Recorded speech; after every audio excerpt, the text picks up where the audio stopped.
Baik, Pak Pendeta, silakan untuk berdoa. Sudah. Oke, sudah jelas? Ya, silakan Pak Pendeta. Oke, mari kita satu dalam doa. Ya Allah, Bapa di sorga, Allah pencipta langit, bumi, laut, dan segala isinya, Allah yang telah menyelamatkan kami dalam Yesus Kristus.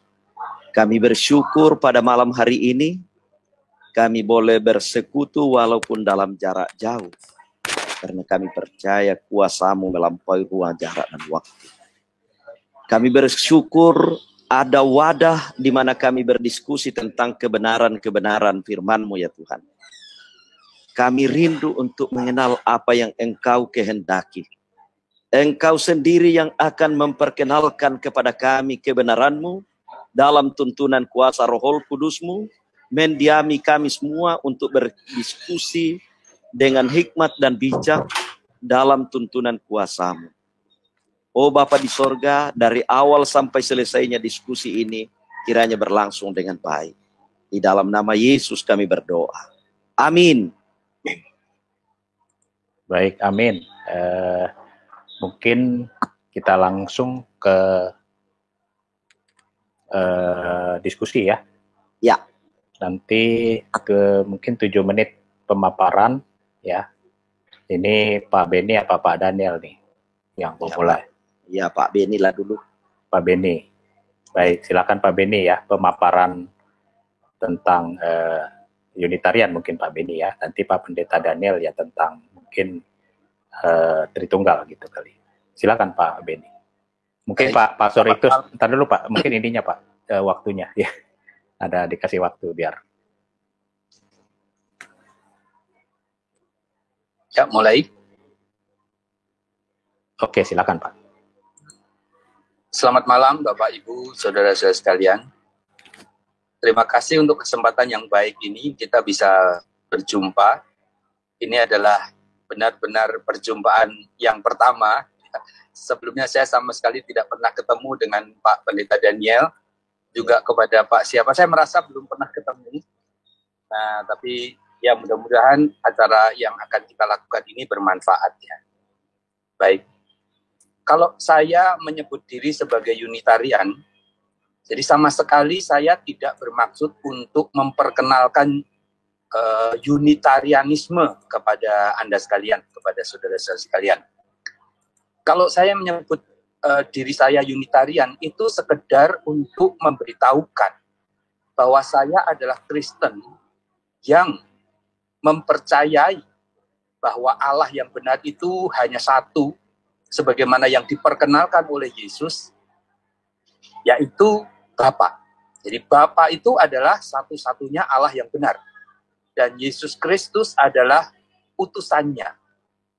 Nah, pandangan seperti itu, sebagaimana ajaran Yesus itu, saya yakini betul. Saya sangat percaya.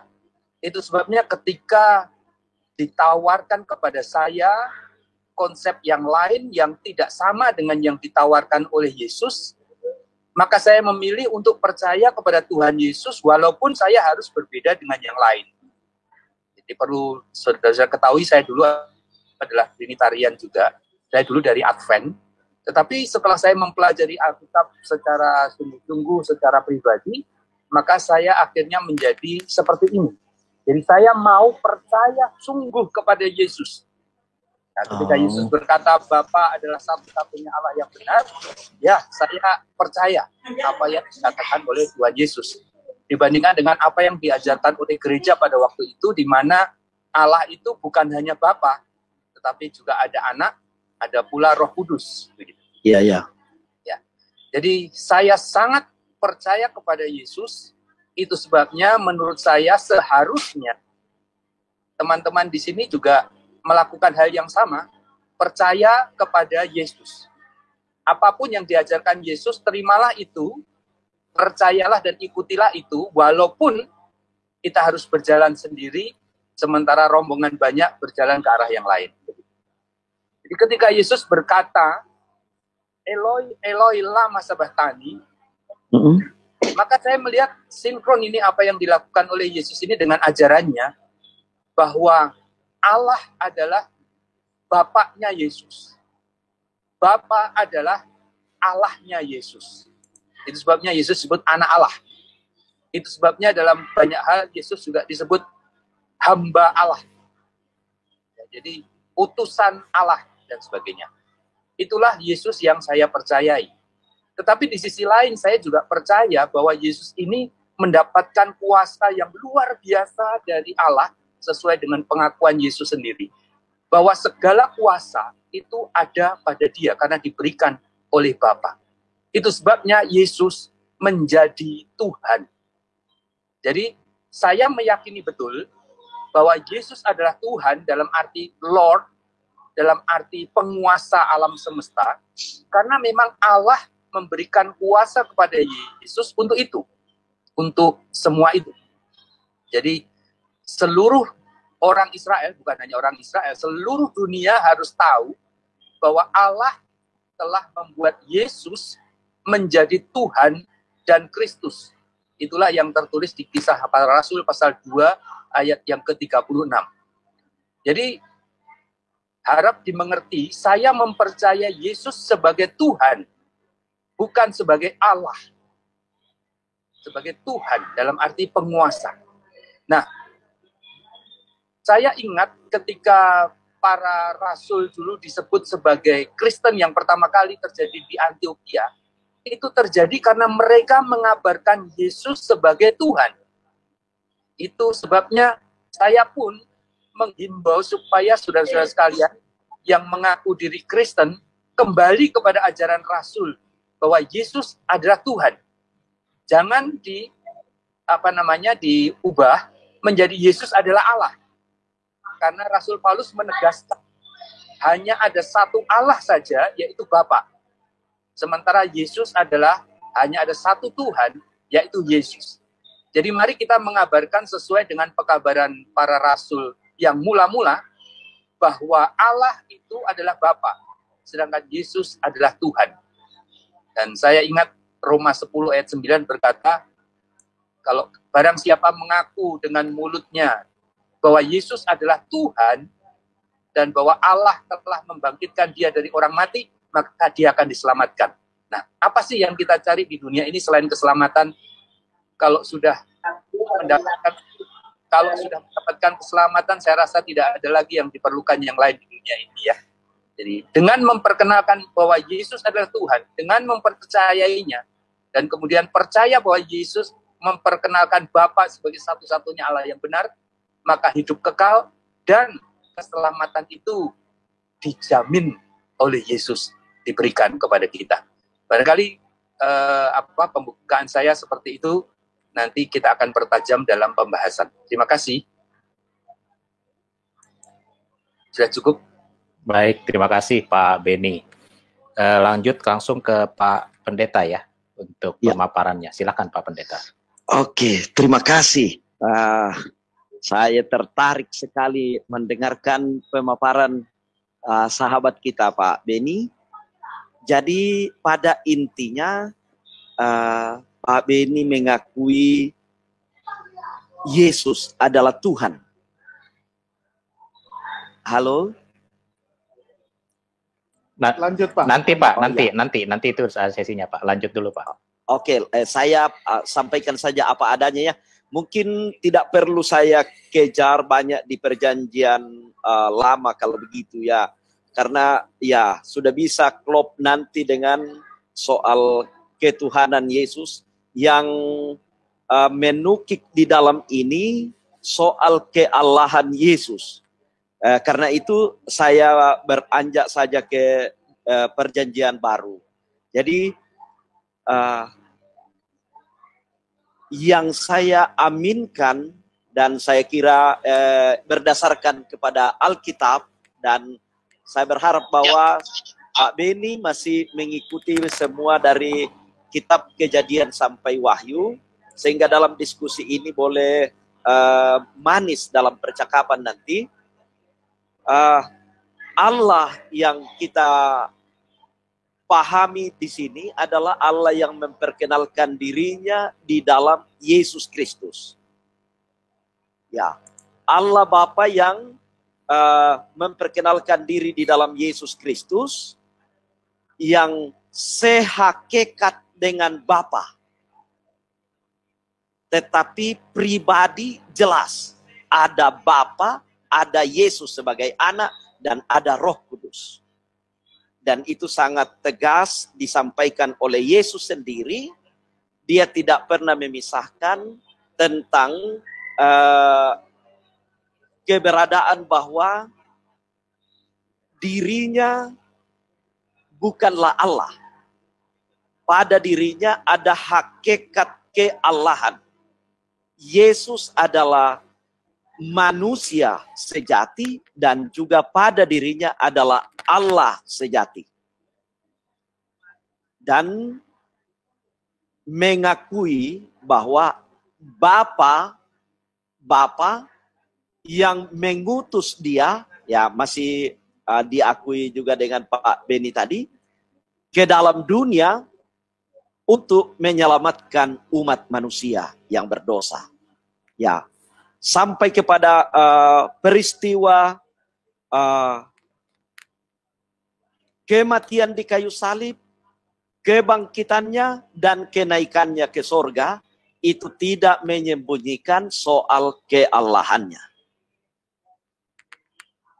Dari ayat-ayat Alkitab, saya kira lebih baik saya baca beberapa ayat tentang Yesus Kristus dan Bapa dan Roh Kudus. Matius 28, saya kira sangat populer. Bagaimana pengutusan yang disampaikan oleh Yesus. Yesus dalam ayat, kita baca mulai di ayat 18, Yesus mendekati mereka dan berkata, "Kepadaku telah diberikan segala kuasa di sorga dan di bumi.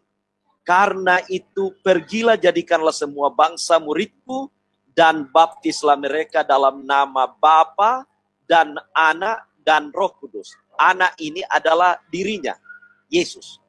Dan Roh Kudus, ada Roh Kudus. Ada pribadi Roh Kudus. Dan Bapa, yaitu Allah Bapa. Jadi tak terbantahkan bahwa soal ketritunggalan Allah itu dalam karya penyelamatannya ada 3.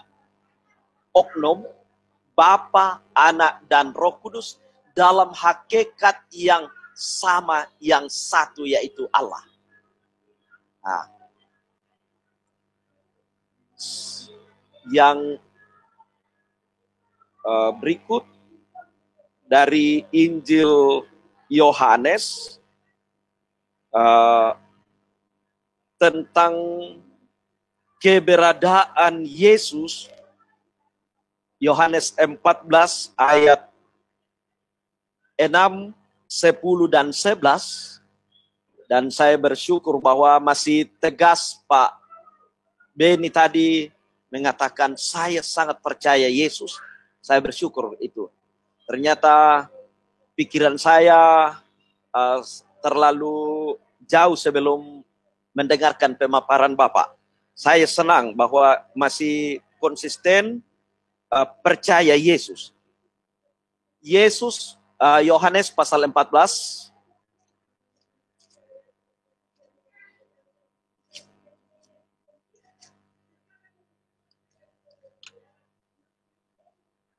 Ayat 6, kata Yesus kepadanya, "Akulah jalan dan kebenaran dan hidup.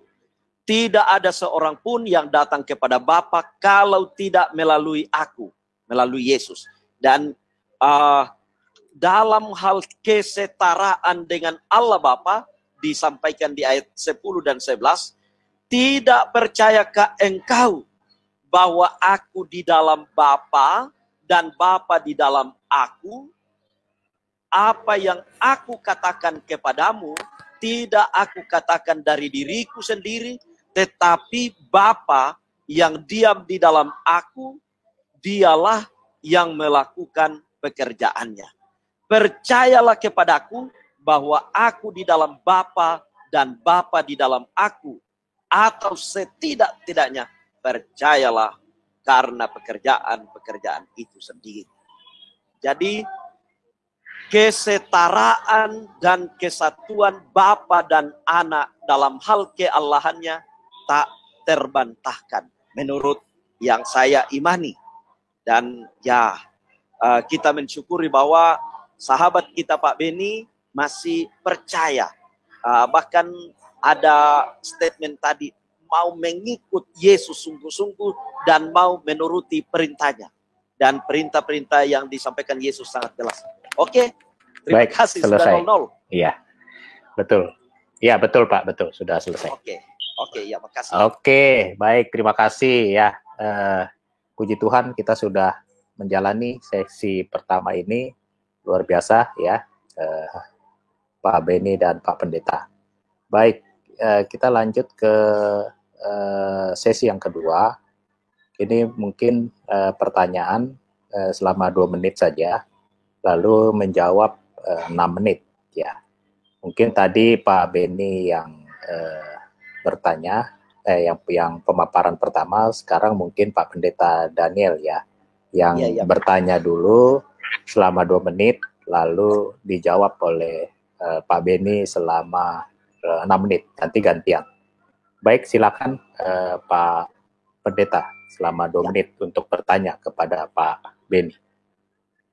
Tunggu Pak sebentar, tunggu sebentar. Nah, oke, lanjut, silakan. Ya, Kakak. Ya, Pak Beni. Oke, terima kasih. Saya senang sekali untuk berdiskusi dan pertanyaan-pertanyaan saya Pak Beni adalah tulus ya, dari hati yang murni.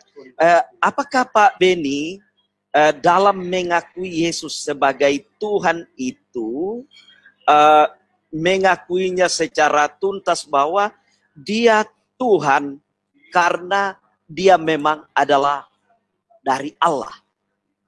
Ya, dan seperti dalam Yohanes 1 ayat 1 itu, pada mulanya adalah firman, firman itu bersama-sama dengan Allah, dan firman itu adalah Allah.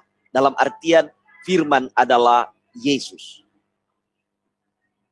Ya, apakah itu masih aminkan itu dalam hal kesetaraannya sehakikat dengan Allah atau bagaimana? Itu saja Pak. Ya itu saja dulu singkat. Baik. Bisa ini berbentuk dialog saja, tidak ada masalah. Nanti Pak, nanti di ketiga. Nanti ketiga. Iya. Ya, ini kita ini dulu lah pemanasan. Itu saja. Dan ada lagi pertanyaan? Saya kira itu baik. Silakan Pak Beni untuk menjawab selama 6 menit. Silakan Pak. Baik, saya punya waktu 6 menit ya. Saya menjawab singkat karena Bapak Pendeta memberikan pertanyaan yang cukup banyak untuk dijawab. Dan mohon maaf sebelumnya, jadi atas nama Injil, atas nama kebenaran, izinkan saya berdiri sama tinggi dan duduk sama rendah dengan Bapak ya. Jadi kalau ada argumen-argumen saya yang mungkin dirasa tajam, saya mohon maaf karena saya menyampaikan kebenaran saja. Baik, yang pertama, apakah Yesus setara tidak ada masalah. Baik, apakah Yesus setara dengan Bapa? Tidak. Jadi tadi sudah dikatakan, kepadaku telah diberikan segala kuasa di surga dan di bumi. Nah, kehebatan Yesus itu, kuasa yang dimiliki Yesus itu dijelaskan di ayat itu tadi karena diberi oleh Bapa. Maka dia yang memberi, pasti dia lebih unggul, lebih superior dibandingkan yang menerima. Jadi apakah Yesus setara dengan Bapa? Tidak. Karena Yesus adalah penerima kuasa dari Bapa. Sedangkan Bapa adalah pemberi kuasa. Nah, konsep yang diperkenalkan oleh Ayub adalah dia yang berkuasa memberi. Dia juga berkuasa mengambil. Jadi kalau Bapa memberi kuasa kepada Yesus, maka Bapa berkuasa mengambil. Sementara Yesus tidak berkuasa apapun terhadap Bapa. Ya. Bahkan ketika Yesus menyebut diri atau disebut sebagai anak Allah, kodratnya seorang anak adalah tunduk kepada Bapa. Di mana-mana di bahasa seluruh dunia, kodrat sebagai anak itu adalah tunduk kepada Bapa. Kita bisa lihat di 1 Korintus pasal yang ke-15, mungkin bisa bantu dibukakan. Ya. 1 Korintus pasal 15, ya, ayat yang ke-28 barangkali, tolong dibantu bacakan. 1 Korintus 15 ayat 28. Ini ajaran Rasul Paulus. Ya, betul. Ya, betul. Tentang kebangkitan. Ya, tetapi kalau segala sesuatu telah ditaklukkan di bawah Kristus, yang menaklukkan adalah Allah Bapa, maka ia sendiri sebagai anak akan menaklukkan dirinya di bawah Dia yang telah menaklukkan segala sesuatu, dan seterusnya.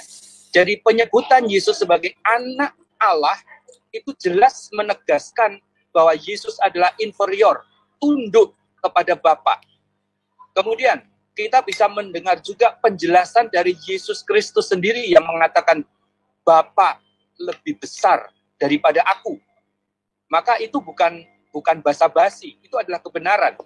Jadi itu bukan menunjukkan kesetaraan, tapi itu menunjukkan bahwa Yesus lebih rendah terhadap Bapa. Kemudian kita mempercayai bahwa Yesus adalah Kristus atau Mesias, di mana arti dari Kristus atau Mesias itu adalah yang diurapi oleh Allah, yang diberkati oleh Allah.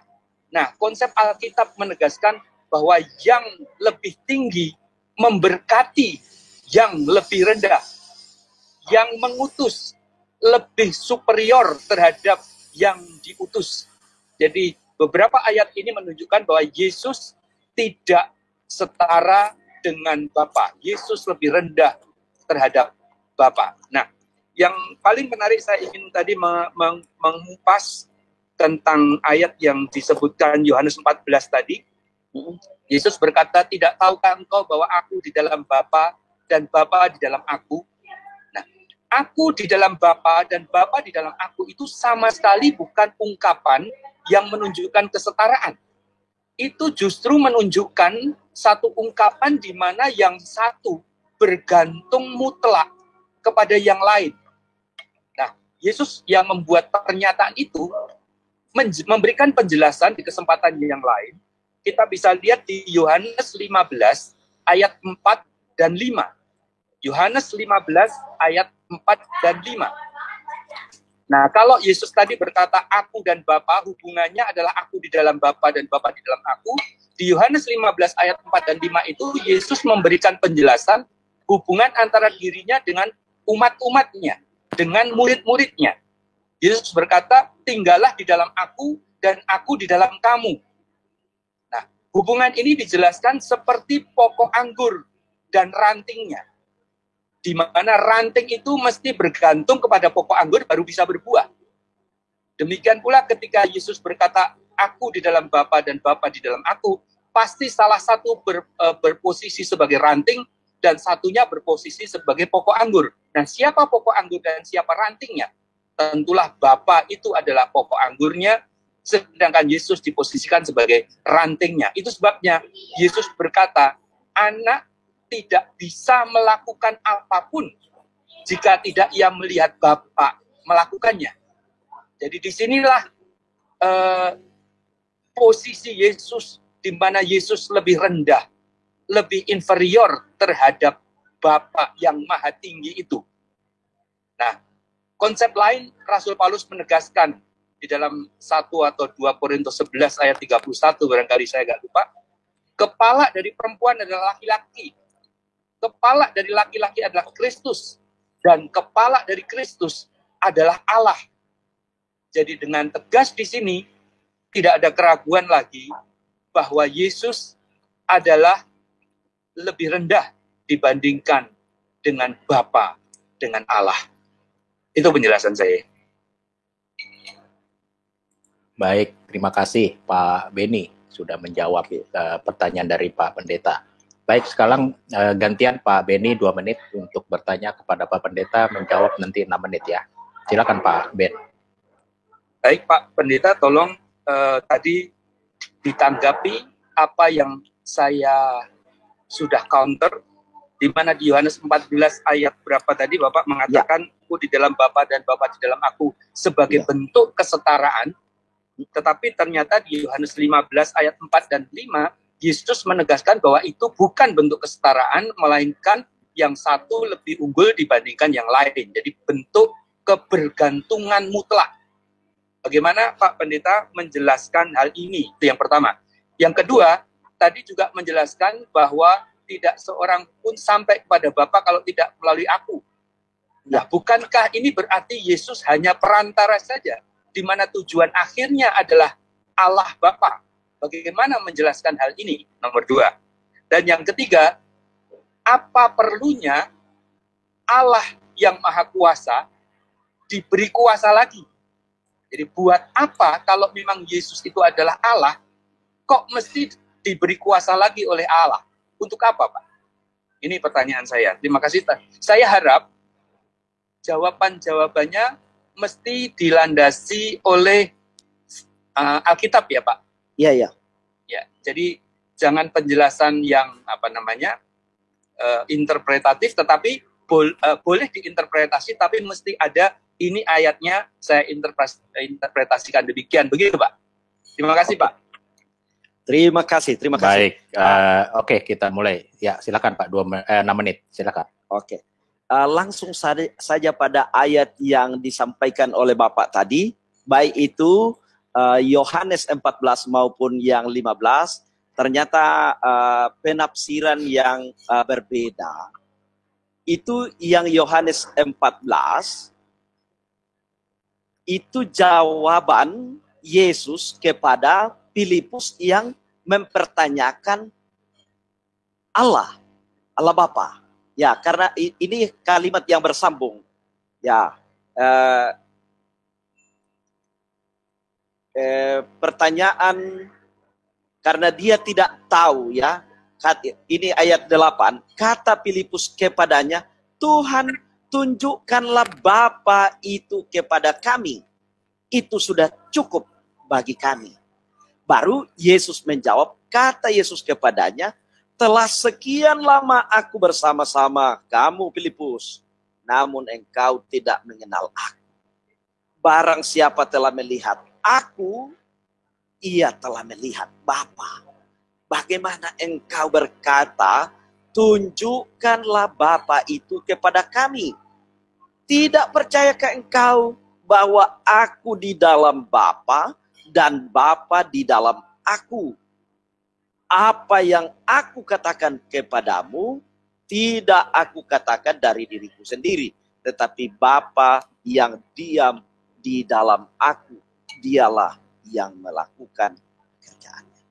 Jadi ini murni memperlihatkan kesetaraan Yesus dengan Bapanya, kesehakikatannya Bapa dengan anak yaitu Yesus, dan kebersama-samaannya Yesus dengan Bapanya Allah.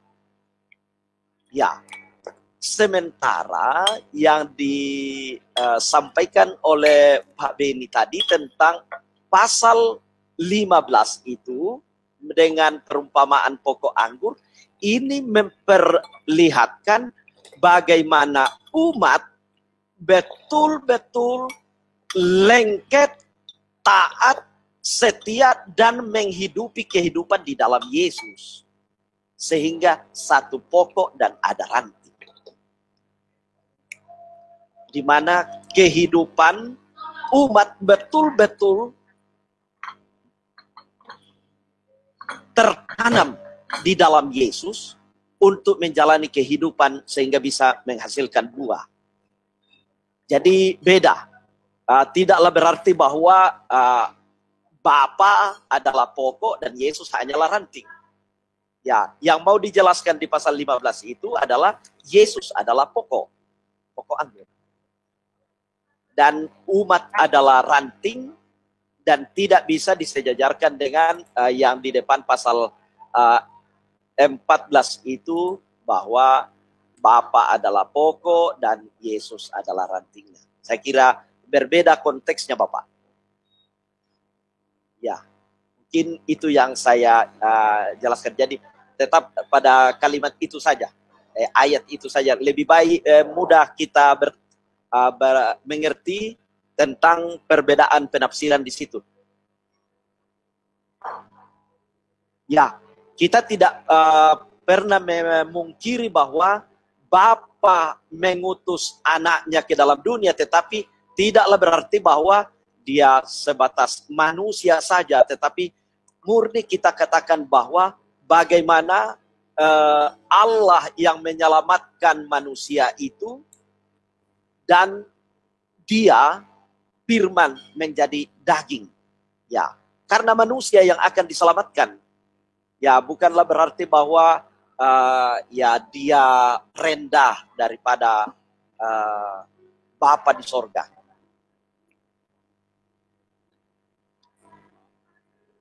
Halo, Pak Beni, bisa ditangkap? Ya, Ya, dan karena itu kalau kita ikuti semua secara utuh, baik Injil maupun surat-surat, Paulus sampaikan itu bagaimana Yesus dalam kesetaraannya dengan Allah Bapa di sorga mengosongkan dirinya dan turun menjadi sama dengan kita manusia, bahkan menjadi hamba taat sampai mati, bahkan sampai mati di Golgota, di kayu salib, ya, untuk menyelamatkan kita. Saya kira begitu. Jadi baik Rasul Paulus maupun gereja-gereja, termasuk saya sebagai penganutnya begitu, mengakui bahwa walaupun dalam kesetaraannya dengan Allah Bapa di sorga, ia rela mengosongkan dirinya dan turun menjadi manusia. Dan ya, soal ketaatan, ketundukan itu kepada Bapa itu memperlihatkan bagaimana kesetiaan Yesus itu, yang adalah walaupun dia dalam kesetaraannya dengan Allah, dia mau. Ya. Karena ini karya Allah, Allah berkarya untuk menyelamatkan kita manusia ini, kemahakuasaannya yang melampaui akal dan pikiran itu, dia bisa buat ya ini kemauannya, kehendaknya Bapa mau menyerahkan. Baik, habis. Ya. Putranya ini. Iya, terima kasih Ya. Pak Pendeta ya sudah menjawab pertanyaan. Jadi ini sudah selesai di sesi kedua ya, sudah saling bertanya dan saling menjawab. Satu kali putaran aja. Lalu kita masuk ke sesi ketiga ya. Ini sesi ketiga yang kita harapkan menjadi pemahaman yang bagus ya untuk penonton di luar sana. Jadi saling menimpali dan saling menjawab, saling bertanya ya. Jadi diharapkan mungkin selesai bertanya baru langsung menjawab ya. Jadi kita kasih dalam waktu 30 menit, cukup lama. Jadi silakan berdiskusi antara Pak Pendeta Daniel dan Pak Beni ya. Kita kasih serahkan waktu 30 menit untuk saling bertanya dan berdiskusi. Baik, silakan siapa dulu yang ingin bertanya, silakan. Ya, boleh saya menanggapi yang tadi Pak Pendeta jelaskan supaya kita berjawab. Ya, baik. Tadi Pak Pendeta kita masih bicara dalam konteks kesetaraan ya. Ya. Jadi Yohanes 13 ayat 16, aku berkata kepadamu, sesungguhnya seorang hamba tidaklah lebih tinggi daripada tuannya. Jadi tinggian Tuhan daripada hamba. Lalu, ataupun seorang utusan daripada dia yang mengutusnya. Jadi kalau saya berkata Yesus lebih rendah karena menyatakan diri sebagai utusan Allah, ini ada ayatnya. Nah, saya tadi akan menunjukkan ada kontradiksi dari penjelasan Pak Pendeta ketika mengutip Filipi 2 ayat 6. Ya. Walaupun saya sendiri menganggap Filipi 2 itu adalah ayat yang LAI salah menerjemahkannya, tetapi saya akan mengikuti penjelasan Bapak bahwa di dalam Filipi 2 ayat 6 itu Yesus sudah yang setara dengan Allah, kemudian meninggalkan kesetaraannya dan menjadi hamba. Artinya ketika menjadi hamba sudah tidak lagi setara, karena kesetaraannya sudah ditinggalkan. Lalu bagaimana penjelasan yang lain? Kok diterjemahkan Yesus itu juga menyetarakan diri lagi dengan Allah? Bukankah kesetaraannya menurut Bapak sudah ditinggalkan? Kenapa di saat Yesus berkata aku di dalam Bapa dan Bapa di dalam aku, kembali Bapak gunakan itu untuk menunjukkan kesetaraan. Jadi yang betul kesetaraan Yesus itu sudah ditinggalkan atau belum? Silakan. Ya.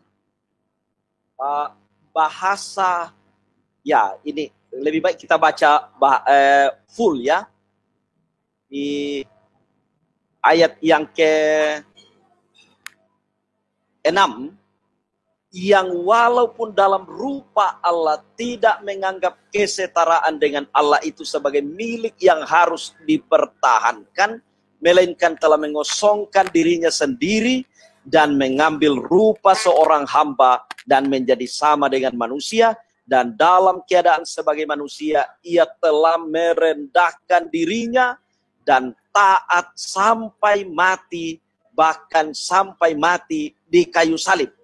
Ya, ini kan nasihat untuk merendahkan diri sebagai pengikut Yesus yang setia. Ya, seperti Kristus yang rela merendahkan dirinya. Nah, bukannya seperti pakaian yang ditinggalkan, di sorga itu soal keallahannya, saya kira tidak demikian. Ya. Halo? Ya, silakan Pak, lanjut Pak. Ya, bukannya seperti pakaian yang ditinggalkan. Dia murni walaupun masuk ke dalam dunia soal prinsip keallahan dan kemanusiaan ada pada dia, murni.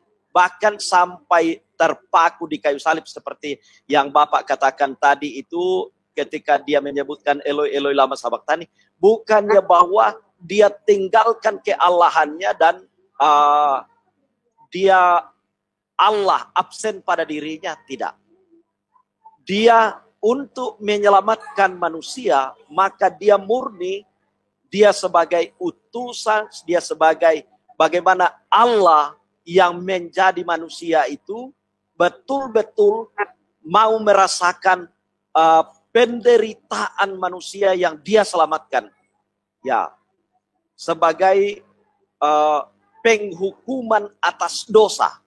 Jadi di kayu salib itu penghukuman atas dosa ditanggung oleh Yesus. Boleh kita fokus ke pertanyaan, Pak? Secara total. Jadi soal kata mengosongkan itu bahwa ketika Yesus sudah turun, dia sudah tinggalkan keallahannya di sorga, maksud Pak Beni tadi, saya kira tidak. Tidak mungkin melakukan hal-hal yang luar biasa di dalam dunia. Bahkan dia katakan segala kuasa di sorga dan di bumi telah diberikan kepadanya. Kalau dia tinggalkan keallahannya di sorga. Saya kira begitu. Jadi kalau saya pertegas pertanyaannya Pak. Ya, boleh. Jadi waktu Yesus menjadi manusia, ya, Yesus meninggalkan kesetaraan terhadap Allah atau tidak? Waktu Yesus menjadi manusia, Yesus tetap setara dengan Allah atau tidak? Tetap. Kalau begitu, apa yang ditinggalkan oleh Yesus menurut Filipi 2 ayat 6 tadi? Berarti tidak ada yang ditinggalkan. Tidak. Soal sikap keallahannya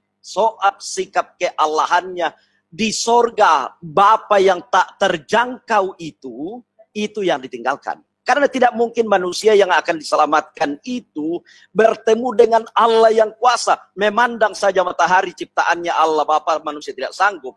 Manusia akan hangus. Makanya itu Allah mau menyelamatkan manusia, menjadi firman, menjadi daging. Ya, itu. Oke, baik. Ya, sekarang kalau memang Yesus tetap setara dengan Allah sekalipun pada saat dia menjadi manusia, lalu kenapa Yesus berkata, Bapakku lebih besar daripada aku, Pak? Bukankah seharusnya Bapakku setara dengan aku, Pak? Ya, dalam konteks apa itu yang dia sampaikan? Ya, boleh. Dalam konteks kitab ya, apa? Mungkin ayatnya, Pak. Dikasih tahu ayatnya apa? Boleh. Karena ya kita tidak akan angkat copot satu ayat dan kita tidak tahu latar belakang. dalam memberikan ajaran apa Yesus, karena saya bersyukur bahwa Pak Beni masih mau percaya Yesus sungguh-sungguh, sehingga kita mau belajar bersama-sama konteks apa dia katakan itu. Perlu diketahui. Apakah ada yang bisa membantu saya untuk menemukan ayatnya? Bapa lebih besar daripada aku. Di stop dulu kali ya Pak Pastor ya, waktunya. Ya. Karena ini sayang gitu. Lihat di mana itu dia katakan. Oke, saya cari kalau gitu. Sebentar ya. Ya, silakan. Ya. Ada yang ingin membantu ayatnya? Ya, sementara yang ini konkret sekali dari mulut Yesus sendiri menyampaikan itu kesetaraannya dengan Bapa, bagaimana kesatuan antara Yesus dengan Bapa kepada murid pengikutnya yang tidak tahu kemana ini, di manakah Bapa tunjukkan. Yohanes 14 ayat 28. Ya, di dalam Injil Yohanes itu. Ya. Karena kamu telah mendengar bahwa aku telah berkata kepadamu, aku pergi, tetapi aku datang kembali kepadamu. Sebab kamu mengasihi aku, kamu tentu akan bersukacita karena aku pergi kepada Bapakku. Sebab Bapa lebih besar daripada aku. Yesus tidak mengatakan Bapakku setara dengan aku, tapi lebih besar daripada aku. Bagaimana menjelaskan ini, Pak? Yohanes 4 ayat 28 ya. 14, Pak. Yohanes 14. Yohanes 14 ayat 28.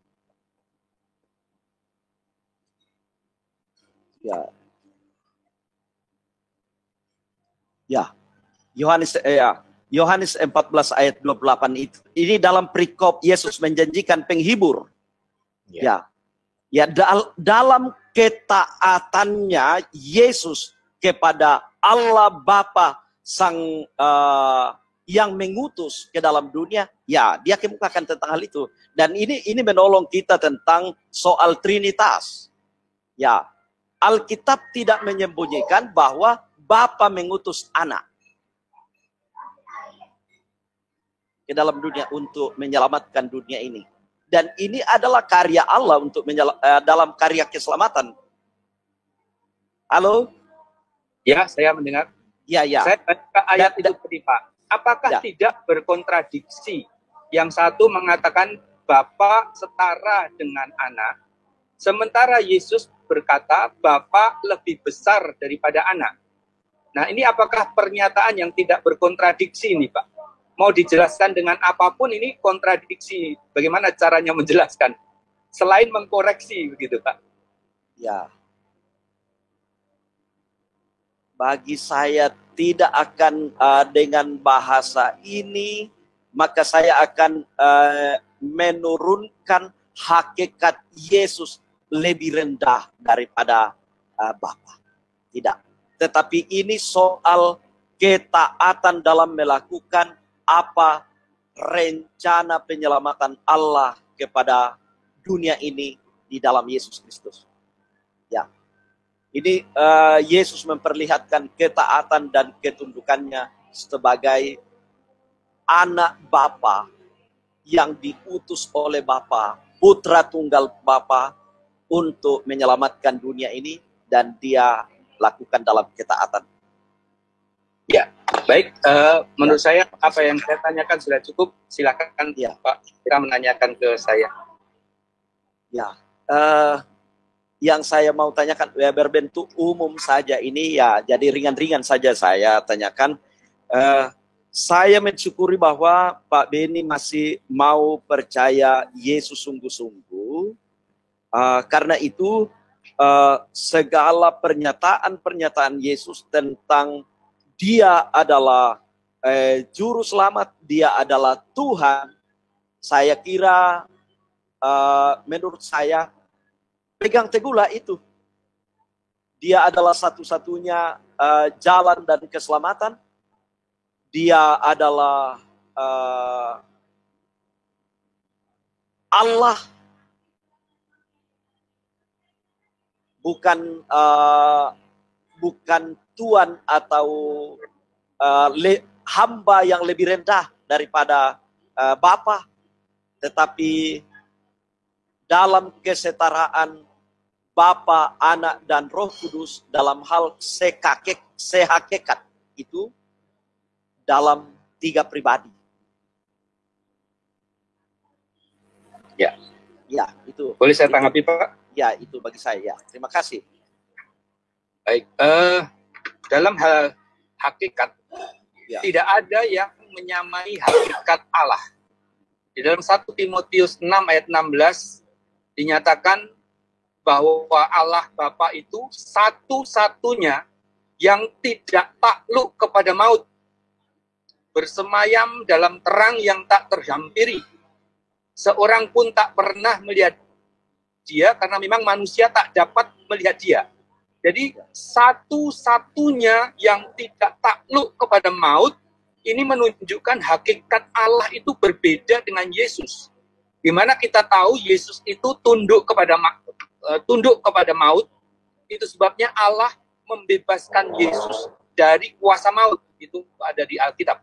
Ya, jadi secara hakikat tidak ada satupun yang menyamai Allah Bapa. Itu yang pertama. Yang kedua, berulang kali para rasul menegaskan bahwa Yesus itu adalah Mesias, anak Allah. Kemudian Rasul Petrus menegaskan, kuduskan dalam hatimu Yesus sebagai Tuhan. Kemudian Yesus adalah juru selamat.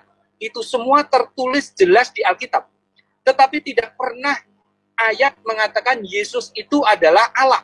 Tidak pernah para rasul menyuruh kita mempercayai bahwa Yesus adalah Allah. Bahkan Yesus sendiri pun tidak mengajarkan untuk meyakini dia sebagai Allah, tetapi sebagai utusan Allah.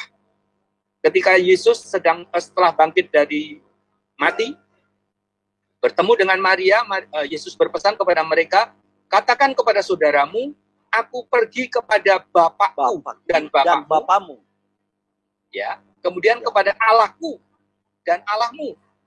Jadi Yesus sedang menegaskan kepada Maria bahwa dirinya ini bukan Allahmu, aku ini bukan Allahmu. Tetapi Allah adalah yang kesanalah aku akan pergi. Itu adalah Allahku, itu juga Allahmu. Jadi tak pernah Yesus menegaskan dirinya adalah Allah. Kalaupun ada ayat yang mengatakan bahwa Yesus adalah Allah, pasti ayat itu salah terjemahan. Ini penjelasan saya, Pak. Silakan. Ya. Adakah yang ayat-ayat yang Pak Denny lihat itu yang salah terjemahan tentang pernyataan Yesus yang menonjolkan keallahannya? Kira-kira yang supaya kita bisa luruskan kalau ada. Iya, Pak. Baik. Ya. Contohnya? Yang pertama, Filipi 2 ayat 6 tadi. Kalau kita mempelajari bahasa aslinya, saya tidak fasih bahasa aslinya, tapi saya mempelajari karena ayat ini bermasalah. Kata mempertahankan itu terjemahan dari harpakmos. Harpakmos itu tidak tepat diterjemahkan sebagai mempertahankan atau dipertahankan. Karena harpakmos itu artinya upaya untuk meraih sesuatu yang belum ada di genggaman. Jadi Filipi 2 ayat 6 itu singkatnya, kalau diartikan dengan benar, seharusnya terjemahannya begini.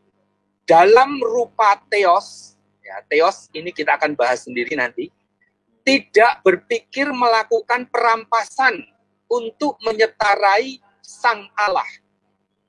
Jadi bukan kesetaraan itu sebagai milik yang dipertahankan, melainkan tidak berpikir melakukan perampasan. Perampasan di sini adalah harpakmos, untuk menyetarai Allah. Itu Filipi 2 ayat 6. Lalu Roma 9 ayat 5. Roma 9 ayat 5 menegaskan kalau LAI, dia adalah Allah yang harus dipuji sampai selama-lamanya. Padahal tidak begitu seharusnya penjelasannya. Penjelasan yang seharusnya adalah bisa terpujilah Allah selama-lamanya atau diberkati oleh Allah selama-lamanya. Jadi Roma 9 ayat 5 itu terjemahannya keliru. Nah, kemudian Yohanes 1 ayat 1. Firman itu yang ayat 5 Roma 9 ayat 5, Pak. Ya, mereka adalah keturunan bapa-bapa leluhur yang menurunkan Mesias dalam keadaannya sebagai manusia yang ada Di atas segala di sesuatu. atas segala sesuatu. Ia adalah Allah yang harus dipuji sampai selama-lamanya. Amin. Ya, kalimat terakhir itulah yang bermasalah, Pak. Ya. Tidak ada kata ia adalah di dalam terjemahan, di dalam bahasa aslinya. Jadi, ia adalah itu adalah terjemahan yang buruk yang ditampilkan oleh LAI. Ya, sementara saya menunjukkan 2 atau 3 ayat itu tadi, silahkan kalau mau dibahas sebab takut kelamaan kalau saya berbicara.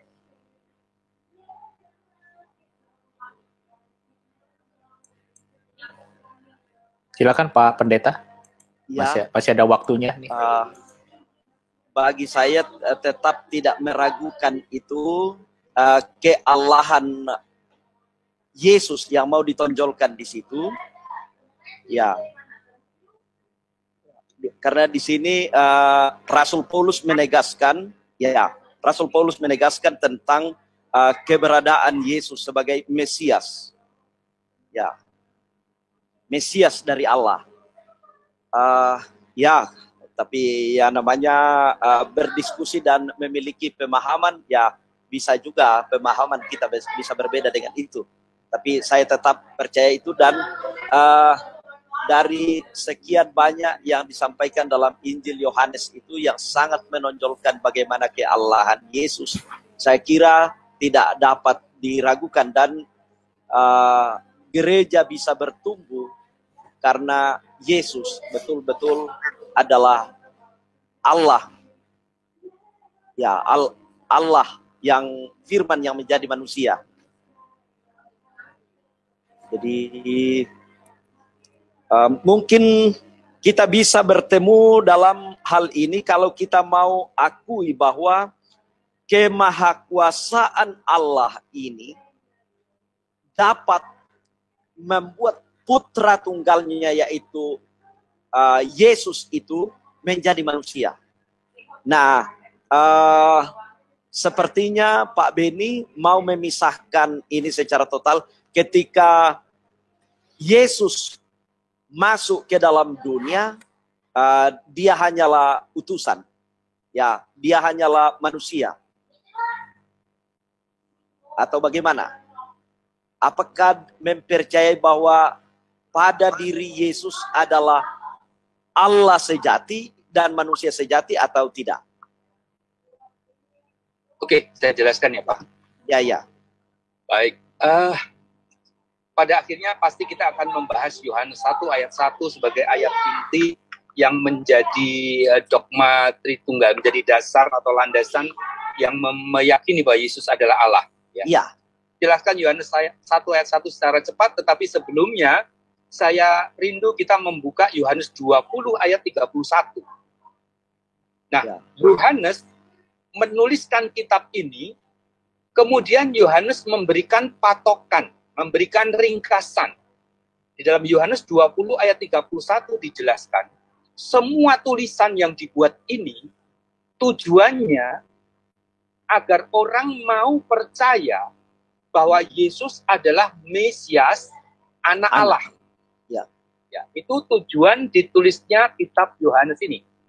Jadi kalau ada orang yang membaca kitab Yohanes kemudian menyimpulkan bahwa Yesus adalah anak Allah, dia sudah benar. Kalau ada orang yang membaca kemudian menyimpulkan bahwa Yesus adalah Mesias, dia sudah benar. Tetapi kalau membaca kitab Yohanes lalu menyimpulkan Yesus adalah Allah, ini tidak benar karena berlainan dengan maksud sang penulis. Nah, sekarang mari kita lihat Yohanes 1 ayat 1. Pada mulanya adalah sang firman. Jadi saya meyakini firman itu adalah nama, bukanlah hakikatnya Yesus sebelum jadi manusia. Tetapi itu adalah nama yang diberikan kepada sang anak Maria sebelum jadi manusia, ya. Disebut dengan sang firman. Itu bisa dicek di Wahyu 19 ayat 13. Ya, di mana ada penunggang kuda, namanya adalah firman Allah. Jadi firman di sini adalah nama, itu maksudnya begini. Ada kita kenal penyanyi namanya Angel Lelga. Sekalipun namanya adalah angel yang berarti malaikat, tetapi dia bukan makhluk malaikat. Itu hanya nama saja. Demikian juga dengan Yesus disebut sebagai Sang Firman. Bukan berarti Yesus adalah ucapannya Bapa, tetapi dia adalah namanya Sang Firman atau Hologos. Kenapa? Karena Yesus itu setiap hari kerjaannya menyampaikan firman-Nya Allah, menyampaikan kehendaknya Allah. Maka disebutlah sebagai Hologos atau Sang Firman. Nah, saya lanjutkan. Firman itu bersama-sama dengan Sang Allah. Nah, firman itu adalah Allah. Ini yang menarik. Nah, kata Allah di situ adalah terjemahan dari Theos. Theos itu artinya tidak hanya Allah yang Maha Kuasa, tetapi Theos itu bisa punya arti lain, yaitu makhluk ilahi. Makhluk ilahi itu bisa juga disebut sebagai Theos. Itu buktinya ketika Rasul Paulus digigit ular tidak mati, orang menyangka Rasul Paulus adalah Theos. Ya, bukan berarti Rasul Paulus adalah Allah yang Maha Kuasa, tetapi Rasul Paulus adalah makhluk ilahi, atau istilah yang kita kenal dewa, begitu ya, makhluk ilahi. Nah, Yesus adalah makhluk ilahi. Kalau dalam Filipi 2 ayat 6 tadi, makhluk ilahi yang tidak berpikir melakukan perampasan menyetarai Allah. Jadi pada mulanya sebelum jadi manusia, Yesus adalah makhluk ilahi, Theos. Lalu Yesus jadi manusia. Nah, itu penjelasan saya. Jadi dengan demikian tidak menabrak tujuan maksud penulis kitab Yohanes. Jadi kitab Yohanes ditulis bukan untuk membuat orang percaya bahwa Yesus adalah Allah, tetapi supaya orang percaya Yesus adalah anak Allah, Yesus adalah Mesias, di mana kata Mesias itu sendiri adalah yang diurapi oleh Allah. Itu sebabnya Roma 9 ayat 5 tadi, ketika Yesus disebut sebagai Mesias, tidak mungkin Yesus berarti Allah, karena Mesias itu adalah yang diurapi oleh Allah. Begitu, Pak. Tetap berbeda dalam hal ini kalau mau dikatakan bahwa ayat ini melihat Yesus sebagai makhluk ilahi. Kalau makhluk itu berarti ciptaan, sementara Yesus itu bukan ciptaan. Apakah kita sepaham dengan Yesus bukan ciptaan? Saya meyakini Yesus adalah ciptaan, Pak. Jadi Yesus makhluk ilahi, jadi manusia. Lalu ketika dibangkitkan, Yesus kembali menjadi makhluk ilahi, makhluk surgawi. Nah, keadaan Yesus setelah dibangkitkan itu, itulah nanti keadaan kita setelah kita diubahkan. Jadi keadaan kita dengan keadaannya Yesus itu akan sama. Di dalam kitab Filipi atau 1 Yohanes 3 ayat 2 dijelaskan, kita nanti akan menjadi sama seperti dia, karena kita akan diubahkan sama seperti Yesus, ya. Jadi begitulah keadaan Yesus. Nah, karena kita akan menjadi sama seperti Yesus, tidak mungkin Yesus adalah Allah yang Maha Kuasa. Karena kalau Yesus adalah Allah yang Maha Kuasa, tidak mungkin kita menjadi Allah yang Maha Kuasa. Begitu, Pak. Iya, terima kasih. Dan disitulah perbedaan yang sangat mendalam dengan titik pijak dari Injil Yohanes pasal 1 ayat 1 ini. Kalau kita sama-sama setuju dengan yang dimaksud firman di sini atau word, ya.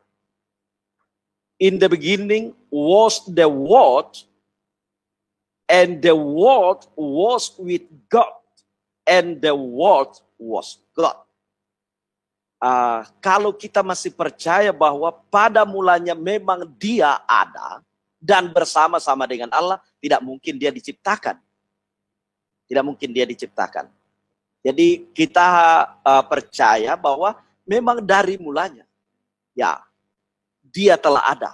Jadi kalau dia dipandang sebagai ciptaan berarti makhluk.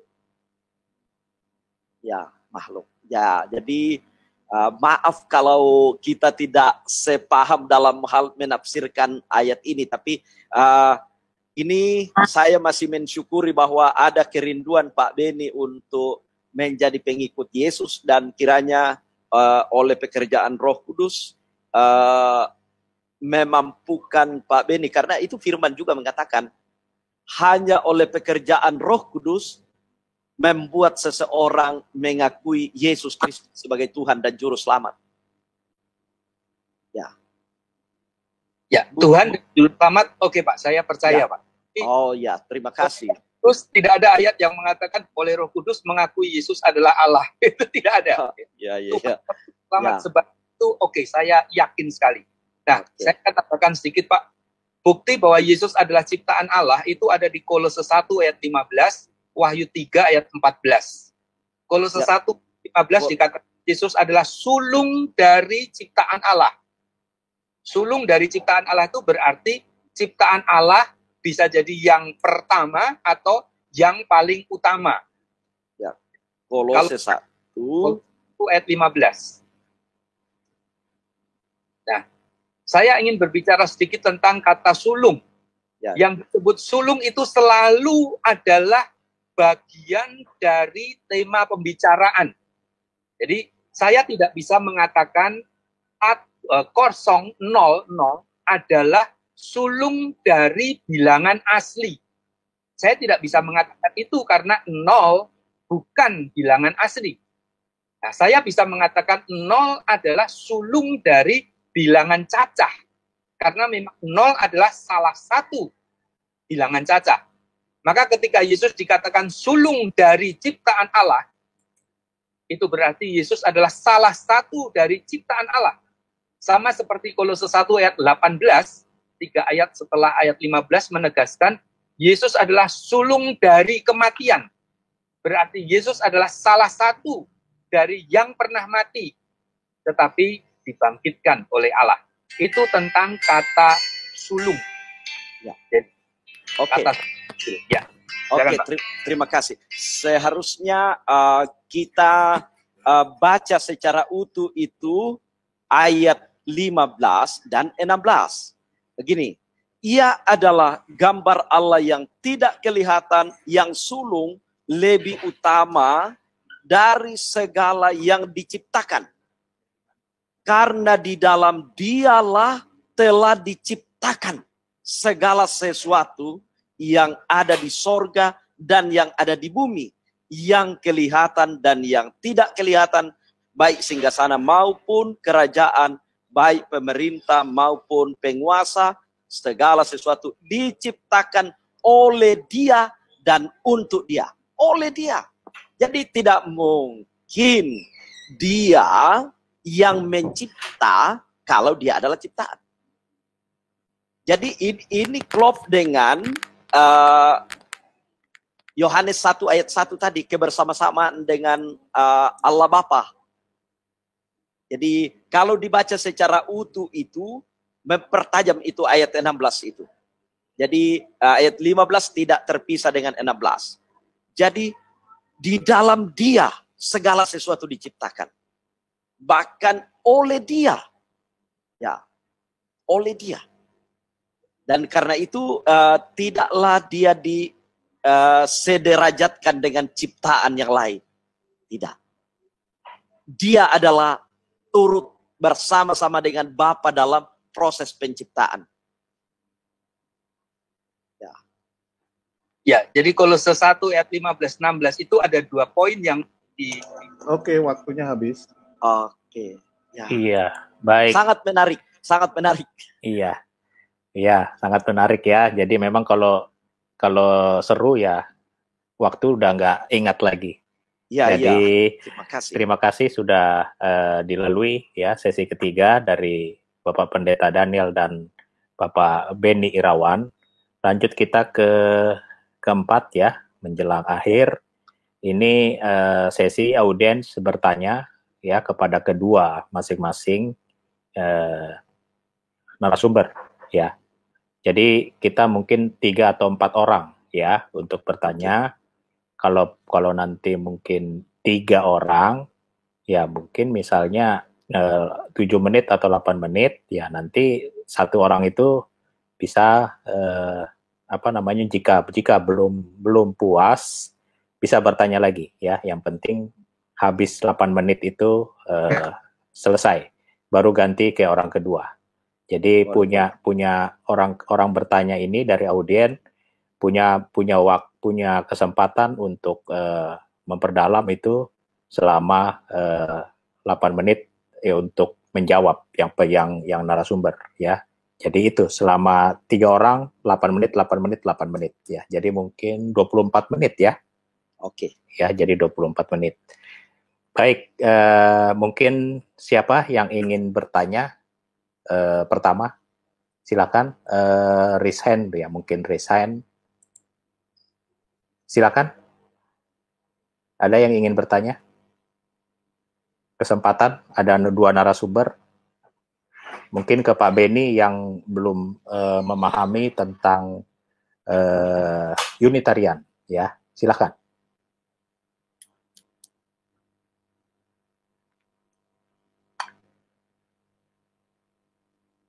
Atau sudah jelas nih apa kata Pak Beni ini? Kalau tidak ada yang bertanya, mending saya ngobrol dengan Pak Pendeta aja seperti tadi, Pak. Menarik, Pak. Iya. Mungkin ada Pak Pastor Iktus ingin bertanya? Kesempatan? Silakan atau yang lain? Iya, saya mau bertanya sama Pak Beni, boleh? Oke, silakan Pak. Oke, dalam Yohanes pasal ke-5 ayat ke-18.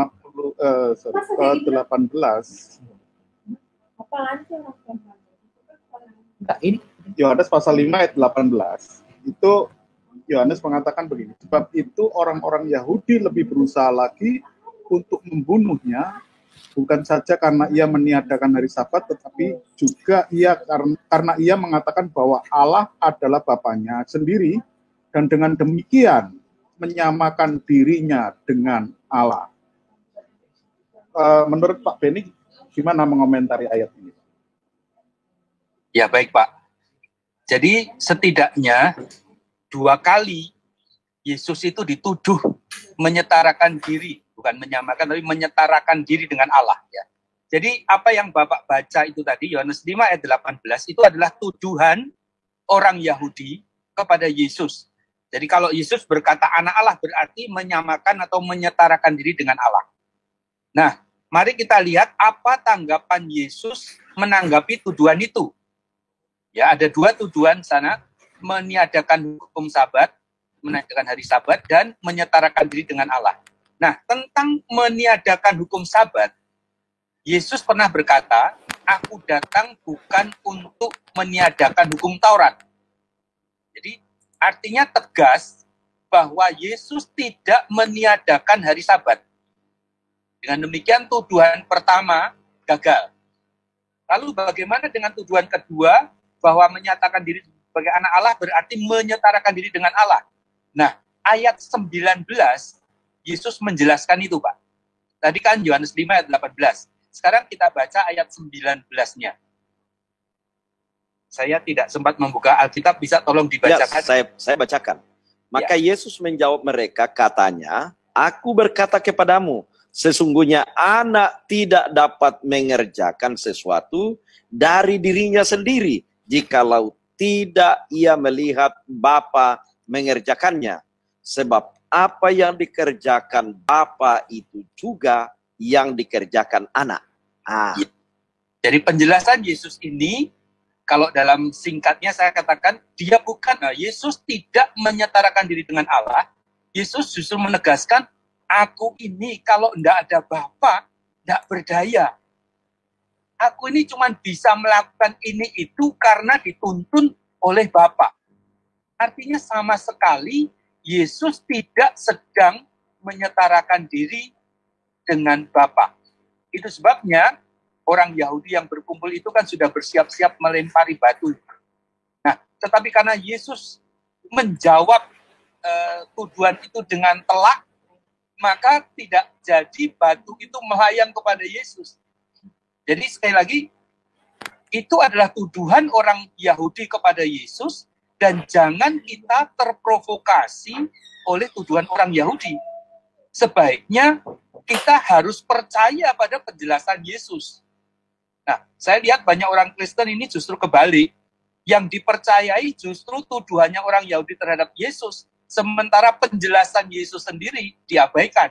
Ya. Jadi mari kita percaya kepada penjelasan Yesus saja.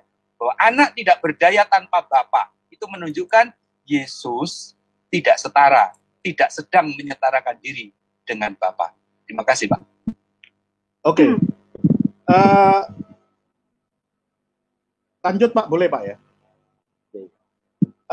Bagaimana juga ketika Yesus mengatakan bahwa sebelum Abraham ada, dia sudah ada.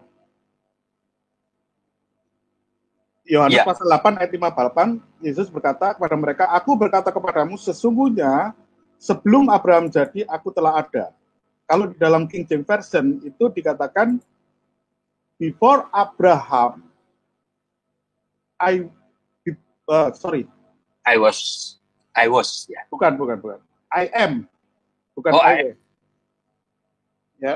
Ya, I am. Ya, Before betul. Abraham was, I am. Artinya sebelum Abraham ada, aku terus-menerus ada, karena tensisnya present.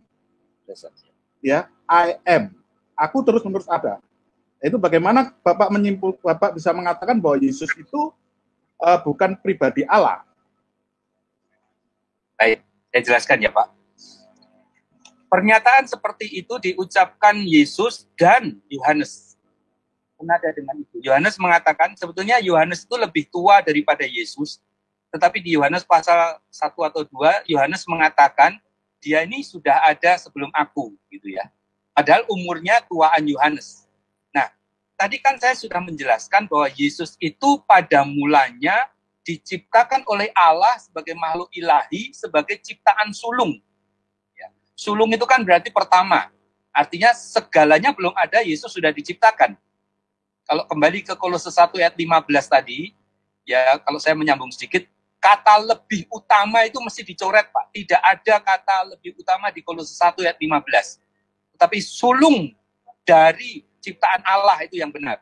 Jadi rupanya LAI berupaya untuk mengeluarkan Yesus dari semesta pembicaraan. Jadi itu tidak benar, yang harus firstborn of every creature. Jadi begitu. Jadi kalau Yesus adalah ciptaan sulung dari Allah, itu sebabnya sebelum Abraham jadi, Yesus sudah ada.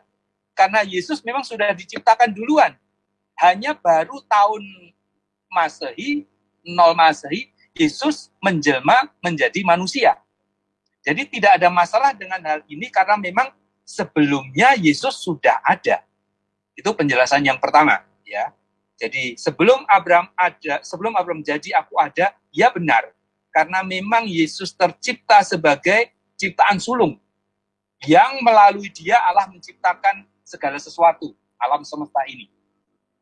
Lalu ada juga yang menjelaskan Yohanes 8 ayat 58 itu sebagai ego eimi. Sebelum Abraham, aku ego eimi. Ya, bukan aku ya. Sebelum Abraham ada, aku ego eimi. Lalu dikatakan ego eimi ini hanya frasa yang pantas diucapkan oleh Allah. Nah, ini tidak benar. Karena kalau kita pelajari Alkitab, ego eimi itu adalah frasa biasa yang menegaskan bahwa dirinya adalah yang dimaksud dalam pembicaraan itu.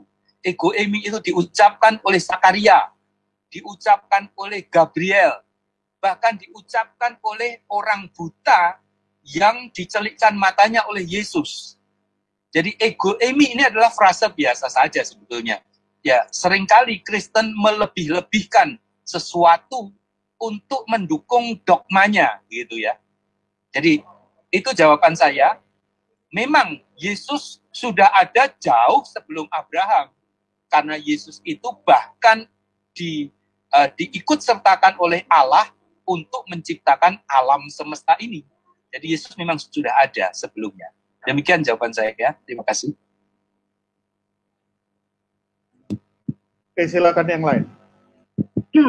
Selamat malam, Pak. Ya, selamat malam. Selamat malam. Terima kasih. Pak Pendeta Daniel nganggur ini. Tidak, saya senang mendengarkan penjelasan. Cuma apa yang ditanyakan sahabat kita Pak Iktus tadi itu menarik jawaban Bapak. Tinggal itu amini, karena sepertinya tidak konsisten dengan mengakui Yesus ada sebelum segala sesuatunya, sementara menganggap Yesus seperti makhluk ciptaan. Nah, kalau konsisten dengan ini bahwa dia ada sebelum Abraham, bahkan dia bersama-sama dengan Bapa dalam hal mencipta, ini sudah klop. Aman kita. Ya. Baik. Ya, baik. Mungkin dilanjut ke pertanyaan ya, Pak Pendeta. Oh ya, mungkin ada Ibu yang bertanya lagi. Iya, silakan Bu Ana. Habis ini Pak Malsi sama Pak Pangden ya. Ini udah raise hand. Silakan.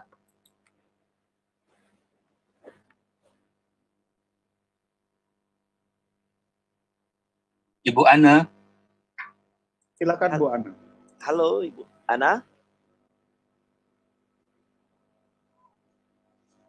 Halo. Di unmute dulu, Bu. Oke. Mikrofonnya bisa dibetulin dulu? Masih. Sekarang Pak? Ya, masih mendengung, Bu. Nanti ada Pak ya kalau masih ya. Ya, Bu. Oke, silakan Malsi. Open mic-nya. Malsi. Ya, iya. Ya, silakan. Shalom Pak Beni. Ya, shalom Pak. Aku mau nerusin tadi penjelasan Bapak yang bilang kalau Yesus adalah firstborn dan sudah bersama-sama dengan Allah sejak awal.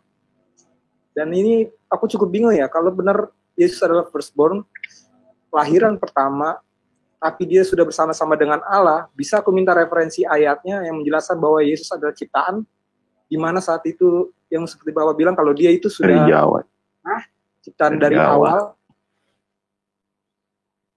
Bentar. Ya, lanjut Malsi. Di perjanjian lama, setahu aku tidak ada yang mengindikasikan firman Allah itu ciptaan di perjanjian lama. Ya. Ya, itu sih pertanyaan aku. Baik. Kalau kita bertanya tentang figur Yesus di perjanjian lama, itu tidak tampak, Pak. Yesus tidak tampak ada di sana di perjanjian lama. Nah, kita baru lihat figur Yesus itu, bahkan Yesus yang berperan dalam penciptaan itu dan sebagainya, baru di perjanjian baru. Itu sebabnya saya menganggap perjanjian baru ini seperti men-zoom in. Paham maksud saya, Pak ya? Jadi kalau kita lihat, bulan itu kan bundar saja. Tetapi ketika dilakukan zoom in, diperbesar begitu, ternyata kelihatan ada lubang-lubangnya dan sebagainya. Begitulah dengan karya Yesus ini. Kalau di perjanjian lama tidak kelihatan sama sekali peran Yesus. Paling-paling Yesus hanya dinubuatkan akan lahir. Di karya Yesus dalam penciptaan pun tidak kelihatan. Tetapi setelah di perjanjian baru, ketika Yesus sendiri turun menjelma menjadi manusia, dijelaskanlah semua itu bahwa ternyata Yesus ini berperan dalam penciptaan. Nah, sebelumnya kalau di perjanjian lama tidak kelihatan figur Yesus. Berfirmanlah Allah jadilah terang. Nah, di mana perannya Yesus? Tidak ada. Bahkan Yesaya 44 ayat 24, aku seorang diri. Loh, Yesus tidak ada. Ya, itu sama seperti ya kita melihat bulan yang kalau didekati baru kelihatan detailnya, atau seperti Jokowi yang berkata, aku akan, kalau ada orang yang berbuat kurang ajar, nanti saya gigit sendiri, kan begitu ya.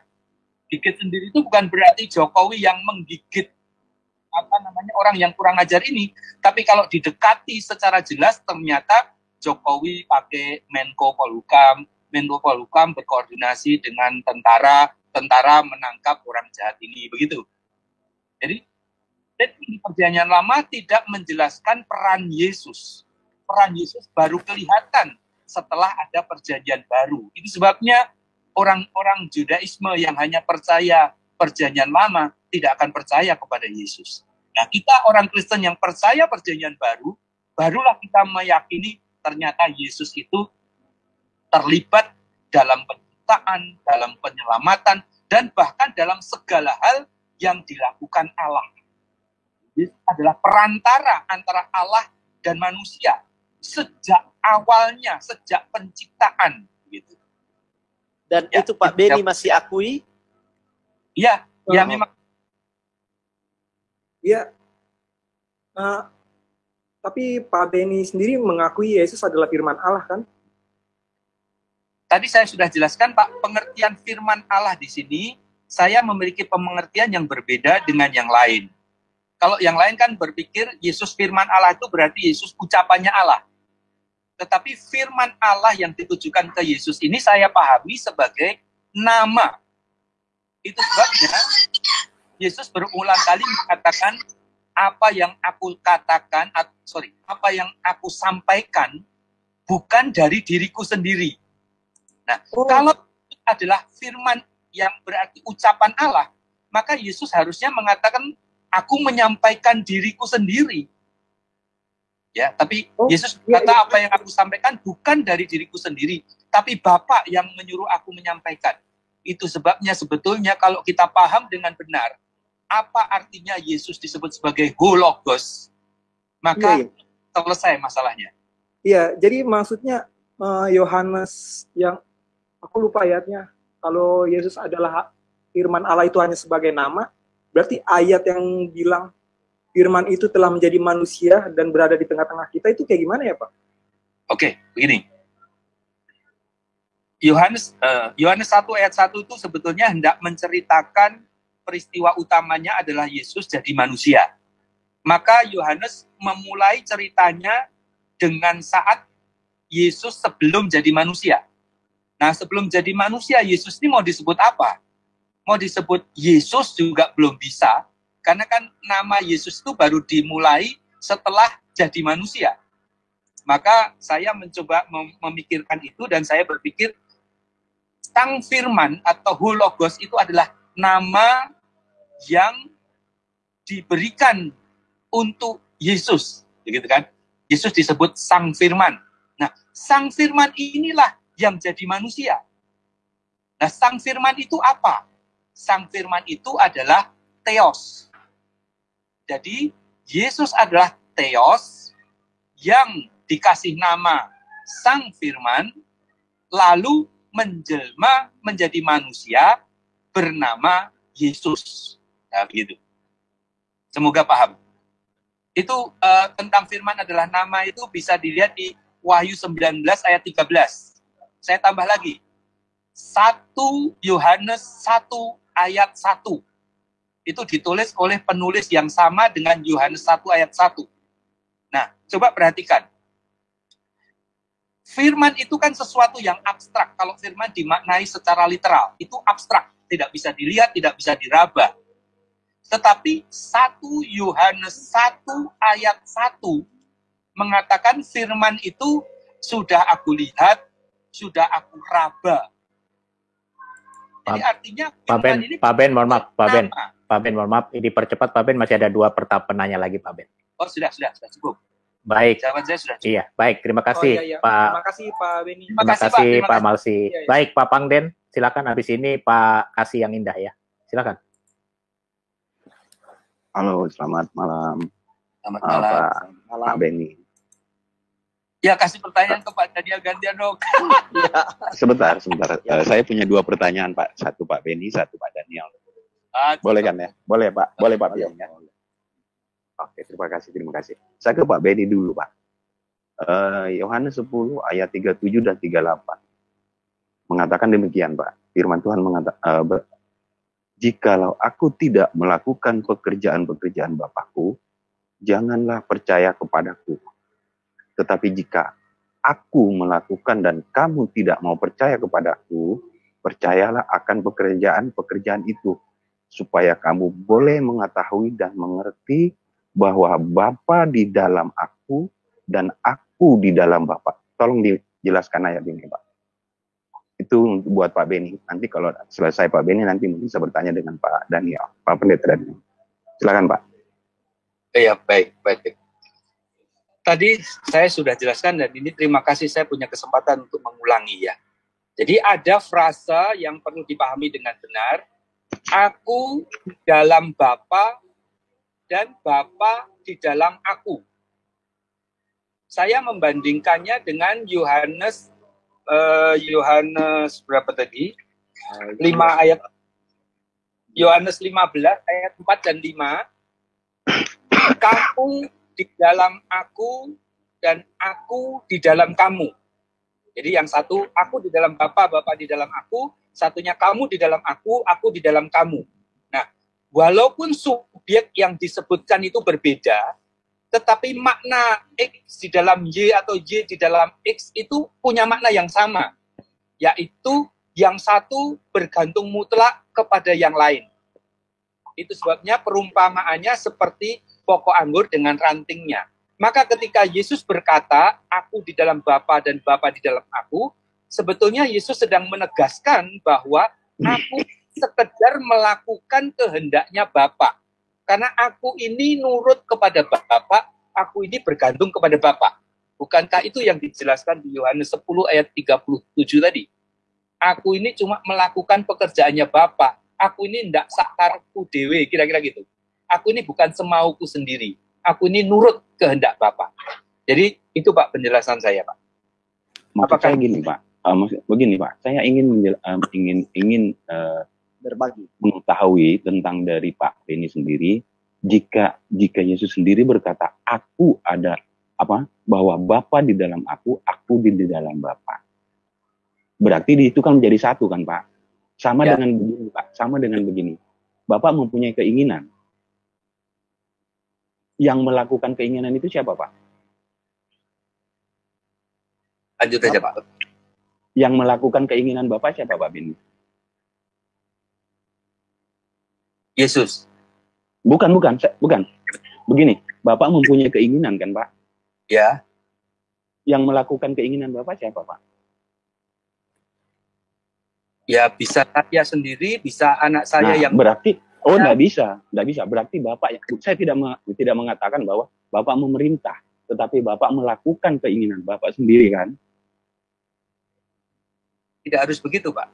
Nah, sekarang saya tanya, keinginan Bapak siapa yang melakukan? Jadi Jokowi itu punya keinginan, Pak, tapi menteri-menteri dan aparaturnya yang itu perintah, Pak. Itu perintah. Ya keinginan sama perintah itu enggak beda. Beda, Pak. Beda. Saya ingin makan berarti saya makan, Pak. Saya ingin minum berarti saya minum, Pak. Kalau saya memerintah Bapak, itu kalau saya menyuruh Bapak itu perintah, Pak. Dan itu pun melakukan itu keinginan saya memerintah Bapak. Ya, Pak. Bisa saya tanggapi? Boleh, Pak? Oke. Jadi Yesus bukan hanya berkata aku di dalam Bapa, Bapa di dalam aku, dan bukan hanya berkata aku di dalam kamu dan kamu di dalam aku. Yesus juga tadi dalam Yohanes 17, mereka di dalam kita. Betul? Roh Kudus itu? Tidak, mereka itu bukan berbicara ke siapapun, itu adalah semua umat percaya. Jadi mereka, umat percaya itu di dalam aku. Tidak salah bahwa itu berarti semua akan menjadi satu. Kenapa? Karena semua pada akhirnya akan tunduk kepada Bapa. Di dalam 1 Korintus 15 ayat yang ke-28-29, ya. Kan di sana setelah anak itu tunduk kepada Bapa, maka Bapa atau Allah, setelah semuanya ditundukkan di bawah kakinya anak, lalu anak tunduk kepada Bapa, maka akan terjadi satu keadaan yang disebut Allah menjadi semua di dalam semua. Berarti dalam arti kata begini, Pak. Bapak tunduk dengan keinginan Bapak, kan? Pak, biarkan saya menjawab dulu, Pak. Ya. Karena logikanya seperti itu, Pak.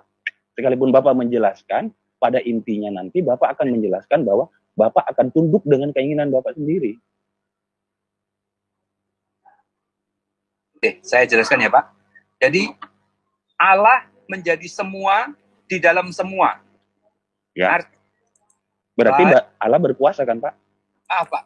Bapak ini tahu diri dong, Pak. Bapak ini bukan narasumber, Bapak sekedar bertanya. Oh Pak. ya, lanjut, silakan. Sorry Pak, saya agak strict Pak, supaya kita belajar disiplin. Jadi, lanjut. Jadi mereka di dalam kita itu sama artinya dengan semua menjadi satu, karena Allah akan menjadi semua di dalam semua, di mana semua manusia termasuk Yesus akan tunduk kepada Bapa. Jadi tentang siapa yang melakukan kehendak Bapa, Bapa itu bisa, kehendak Bapa itu bisa terwujud melalui perantaranya. Jadi buat apa ada perantara? Perantara itu adalah tugasnya melakukan kehendak yang mengutusnya. Jadi menurut saya penjelasan saya sudah cukup. Nah, perkara Bapak tidak percaya tidak apa-apa. Perkara kita tidak pendapat itu tidak masalah, Pak. Ya. Oke, Pak. Terima kasih. Boleh saya luruskan Pak Beni yang sempat diangkat tadi Yohanes 17 itu ayat 22. Saya baca ulang ya. Dan aku telah memberikan kepada mereka kemuliaan yang engkau berikan kepadaku, supaya mereka menjadi satu, sama seperti kita adalah satu. Kesatuan Bapa dan Anak, kesatuan Allah Bapa dan Yesus Kristus. Tidak melihat itu bahwa Yesus adalah di bawah daripada Allah Bapa. Dan ini makanya saya katakan kalau komitmen Pak Beni masih setia kepada Yesus, percaya kepada Yesus, tentunya akan mempercayai juga kesatuan Bapa dan Anak, yaitu Yesus Kristus. Terima kasih. Ya, terima kasih. Ya, waktu saya tambahin 10 menit. Iya, betul Pak. Betul. Silakan dipergunakan untuk yang lain. Ini masih ada 2 ya, nambah lagi 1. Mungkin ini dulu Pak. Ini dulu Pak Christopher. Pak kasih yang indah dulu ya. Nanti habis ini baru Pak Christopher. Oke. Tahan, Bung Christopher tahan dulu. Silakan Pak kasih. Salam Pak Beni, Pak Pendeta Daniel, berkat dalam. Terima kasih. Shalom. Ini Pak, saya satu pertanyaan, tapi buat Pak Beni dan Pak Pendeta Daniel. Satu pertanyaan untuk berdua. Saya yang pertama dulu minta dijawab oleh Pak Beni, selanjutnya Pak Pendeta Daniel. Setahu saya Pak Beni, Allah itu mencipta itu hanya 7 hari. Kalau menurut Pak Beni, menurut anggapan Pak Beni, yang saya dengar tadi ya, menurut anggapan Pak Beni, bukan dari Alkitab, menurut anggapan Pak Beni, bahwa Yesus itu anak yang sulung, diciptakan yang sulung. Kira-kira ayat yang mana menunjukkan bahwa firman Allah itu diciptakan? Itu aja pertanyaan saya sama Pak Beni, dan juga mohon nanti tanggapannya dari Pak Pendeta Daniel. Itu aja, terima kasih. Kalimat pertama yang Bapak buat tadi bagaimana? Saya mau menirukan. Kalimat pertama dari pertanyaan Bapak tadi bagaimana? Saya sering mendengarkan apa yang dijelaskan oleh Pak Beni, itu banyak kalimat menurut anggapan saya. Itu yang disampaikan oleh Pak Beni. Ada ya? Ya. Setuju? Clear. Nah, setelah itu, saya menanyakan, setahu saya di dalam Alkitab itu, Allah menciptakan itu selama 7 hari. Nah, dalam penciptaan ayat di mana selama 7 hari itu Allah menciptakan firman yang menjadi manusia atau yang menjadi Yesus. Makasih. Iya. Lebih baik saya memberikan clue supaya kita berpikir ya Pak. Coba Bapak perhatikan di dalam penciptaan yang 7 hari itu. Ya. Hari pertama dijadikan terang, ya. Hari kedua dijadikan ini itu dan sebagainya. Apakah Bapak menemukan kapan malaikat diciptakan? Ya, kalau Bapak lihat dari pekan penciptaan itu yang 7 hari itu, Bapak tidak menemukan saat di mana malaikat diciptakan. Ya. Maka dari situ kita bisa mengerti bahwa sebetulnya Allah itu mencipta tidak hanya saat itu saja. Sudah pernah ada saat di mana Allah menciptakan malaikat. Ya, sudah pernah ada saat di mana Allah menciptakan malaikat. Nah, kenapa hal itu tidak diperinci? Karena memang hal itu tidak penting buat kita. Karena yang penting adalah dalam pekan penciptaan itu, Allah menciptakan segala sesuatu yang berhubungan dengan kelangsungan hidup manusia. Itu yang perlu diketahui oleh manusia. Ya, jawaban saya begitu, Pak. Jadi ada peristiwa sebelumnya di mana Allah sudah menciptakan malaikat, tetapi waktunya kapan tidak tahu, tidak diceritakan. Tapi pasti sebelum penciptaan alam semesta. Buktinya ketika Adam dan Hawa ditempatkan di sana, yang ditutupi oleh iblis, anggap saja begitu, yang menggoda Adam Hawa. Jadi malaikat jahat itu sudah ada. Jadi dosa pertama itu bukan dibuat oleh Hawa. Dosa pertama itu dibuat oleh iblis. Nah, kapan itu? Sebelum penciptaan 6 hari penciptaan itu peristiwa itu. Saya tidak bisa menentukan eksaknya hari H-nya atau tahun Y-nya. Saya tidak bisa menentukan, tetapi saya mengajak kita untuk berpikir bahwa ada peristiwa di mana Allah telah menciptakan malaikat dunia yang di tempat manusia. Begitu. Saya langsung sambung, boleh? Silakan Pak Pendeta Daniel. Ya. Maaf kalau saya berbeda dengan sahabatku Pak Benia dalam hal ini. Kalau saya memang dari awal saya kunci bahwa Yesus bukanlah makhluk ciptaan. Ya, jadi gitu. Bukan. Malahan oleh Dia segala sesuatunya tercipta. Dan Dia bersama-sama dengan Bapa dalam hal mencipta.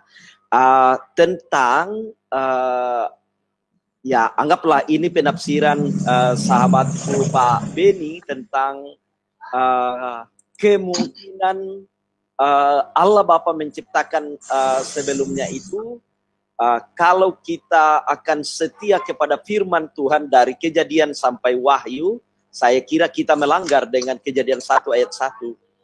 Pada mulanya Allah menciptakan langit dan bumi. Ya, jadi tentu tidak ada yang dikatakan sebelum pada mulanya itu ada. Ya, tentang sesuatu yang tidak ditulis, ya saya sepakat itu bahwa ada hal yang tidak ditulis yang tidak perlu kita ketahui, itu ya itu otoritas Allah. Saya sepaham dengan itu, tapi untuk mencoba memasukkan pemikiran bahwa Dia diciptakan ini sebelum, maka kita akan melanggar dari soal kesetiaan, kekonsistenan kita dengan firman Tuhan dari kitab Kejadian sampai Wahyu tentang apa kata firman mulai pada mulanya Allah menciptakan langit dan bumi. Terima kasih. Baik, terima kasih. Lanjut Pak Christopher. Waktunya masih ada 2 menit 40 detik. Ya, salam semuanya. Shalom. Jadi saya juga kurang setuju kalau memang firman itu diciptakan. Kalau jadi memahami bahwa mulanya Allah tidak berpribadi, lalu Allah menciptakan, ini adalah pemahaman Arianisme atau saksi Yehova bahwa Yesus adalah ciptaan pertama. Ya, itu adalah pemahaman Arianisme sebelum atau Allah belum berpribadi. Jelas ini adalah konsep saksi Yehova yang juga sepadan dengan konsep Hinduisme, karena Hinduisme ya tidak percaya kepada kepada bersatu tapi yang tidak berpribadi. Jadi kita harus dapat membedakan Yesus sebagai Allah dan Yesus sebagai manusia. Bentar Pak, nanti pertanyaan saya masuk ke saya hanya mau menambahkan aja tadi Pak yang masalah yang tadi itu. Yesus sebagai pencipta Dan di sini saya percaya bahwa Yesus adalah sebagai pencipta. Kami sudah sepakat kemarin itu bahwa Yesus bukan dicipta, tapi Kalau dia sebagai Pak mau pencipta. jangan bertanya, Pak. Bukan di sini tempatnya, Pak. Kasih kesempatan ke yang lain, Pak. Iya ini. Oke. Sebagai Oke, penanya. saya bertanya sekarang gini Pak, mohon maaf Pak. Yesus Ya, itu Pak. dicipta, firman itu dicipta atau itu dicipta atau dia pencipta? Sudah itu pertanyaannya, Pak. Saya jelaskan. Iya. Jadi saya tadi sudah menjelaskan bagaimana saya memahami atau menjelaskan tentang sang firman. Ya. Jadi jangan konsep Bapak tentang firman sebagai ucapan, kemudian itu dianggap sebagai pernyataan saya, lalu Bapak mempertanyakan konsep Bapak sendiri kepada saya. Itu tidak benar. Oh bukan Jadi, Pak, Bapak, itu bukan konsep saya, mohon maaf Pak. Saya bukannya itu, mohon maaf, itu bukan konsep saya Pak. Itu bukan konsep saya. Athanasius semua juga sama memiliki bahwa theos atau logos itu sama konsepnya dengan pada mulanya adalah firman, dan itu sama, itu kejadiannya itu adalah 3 pribadi. Kejadian 1 ayat 1 sampai yang ketiga. Dan pasal penciptaan itu hanya ada 6 hari. Dan hari ke-7 di situ dikatakan pasal kejadian pasal 2 ayat 1 itu. Pak Moderator. Iya, ini terakhir Pak, penanya terakhir. Atau kalau ya memang udah, itu aja Pak. silakan, Yesus Pak, ini Pak firman Christopher cipta atau bagaimana Pak? Silakan. Tadi apa? Firman pencipta atau dia dicipta? Oke, silakan Pak Beni, silakan. Kolose 1 ayat 15 dan 16 ada 2 poin yang harus diambil dari situ. Yang pertama, Yesus adalah ciptaan sulung, firstborn of every creature. Itu pertama. Yang kedua, yang di dalam dia diciptakan segala sesuatu. Itu poin kedua. Jadi 2 poin ini jangan dihilangkan salah satu. Bahwa Yesus berarti nggak teos dong, Yesus itu bukan teos lagi dong Pak. Jadi ada 2 poin yang harus diterima dari Kolose 1 ayat 16. Yesus saya nggak setuju Pak, udah nggak usah diperpanjang lagi Pak. Mohon maaf, saya tidak bisa memperpanjang itu lagi, mohon maaf. Itu menjadi teologi blender Pak. Bahwa Yesus tidak dicipta. Yang mohon maaf Pak, udah, saya cukup Pak. Oke, saya cukup Pak, cukup. Jadi Saya udah cukup Pak. Kolose 1 ayat 15 ayat dan 16 itu ada 2 poin yang tidak boleh dihilangkan salah satu. Bahkan ada 3 sebetulnya. Yang pertama, Yesus adalah gambar dari Allah yang tidak kelihatan. Artinya Yesus itu bukan Allah yang tidak kelihatan itu. Dia hanya gambarnya. Gambar itu fotonya. Makanya harus bisa Pak harus bisa dipisahkan bahwa teos itu sebagai logos atau saks sebagai memang dia berkembang, begitu loh Pak. Di unmute orang ini Pak. Oke, supaya tertib gantian ya Pak Kris ya. Gantian. Ya, udah Pak. Saya udah cukup. Udah nggak usah dijelasin lagi Pak. Oke. Udah saya paham Pak. Jelaskan yang belum. Bapak penganut Arianisme berarti. Oke. Jadi poin-poin itu mesti ditangkap semua, jangan dibuang salah satu. Ya. Unitarian tidak menolak bahwa Yesus adalah Yesus berperan dalam penciptaan. Unitarian dalam hal ini saya tidak pernah menolak hal itu. Karena itu tertulis jelas di dalam Alkitab. Kolose 1 ayat 15 dan 16 pun menyatakan hal itu. Tetapi tidak boleh disangkal juga bahwa Yesus juga adalah ciptaan sulung, permulaan ciptaan Allah di dalam Wahyu 3:14. Ya, itu. Oke, silakan. Silakan Pak Daniel untuk menanggapi Pak Christopher tadi. Ya, saya juga tetap konsisten bahwa Yesus bukanlah ciptaan, bukanlah makhluk. Ya kan, ini saya bisa siap berbeda dengan Pak Beni dalam menghormati pemahaman masing-masing kita, Tapi 100% saya tidak bisa mengaminkan itu, bahwa Yesus yang adalah sehakikat dengan Allah, dia diciptakan. Tentu bagi saya, dia tidak akan sanggup untuk menyelamatkan manusia yang berdosa kalau dia adalah makhluk. Dia adalah makhluk. Bagi saya tetap dia ilahi. Ya.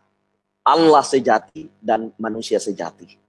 Baik. Dan ini adalah kuasa Allah yang melampaui segala akal dan pikiran, mampu melakukan itu, membuat putra tunggalnya berinkarnasi menjadi manusia.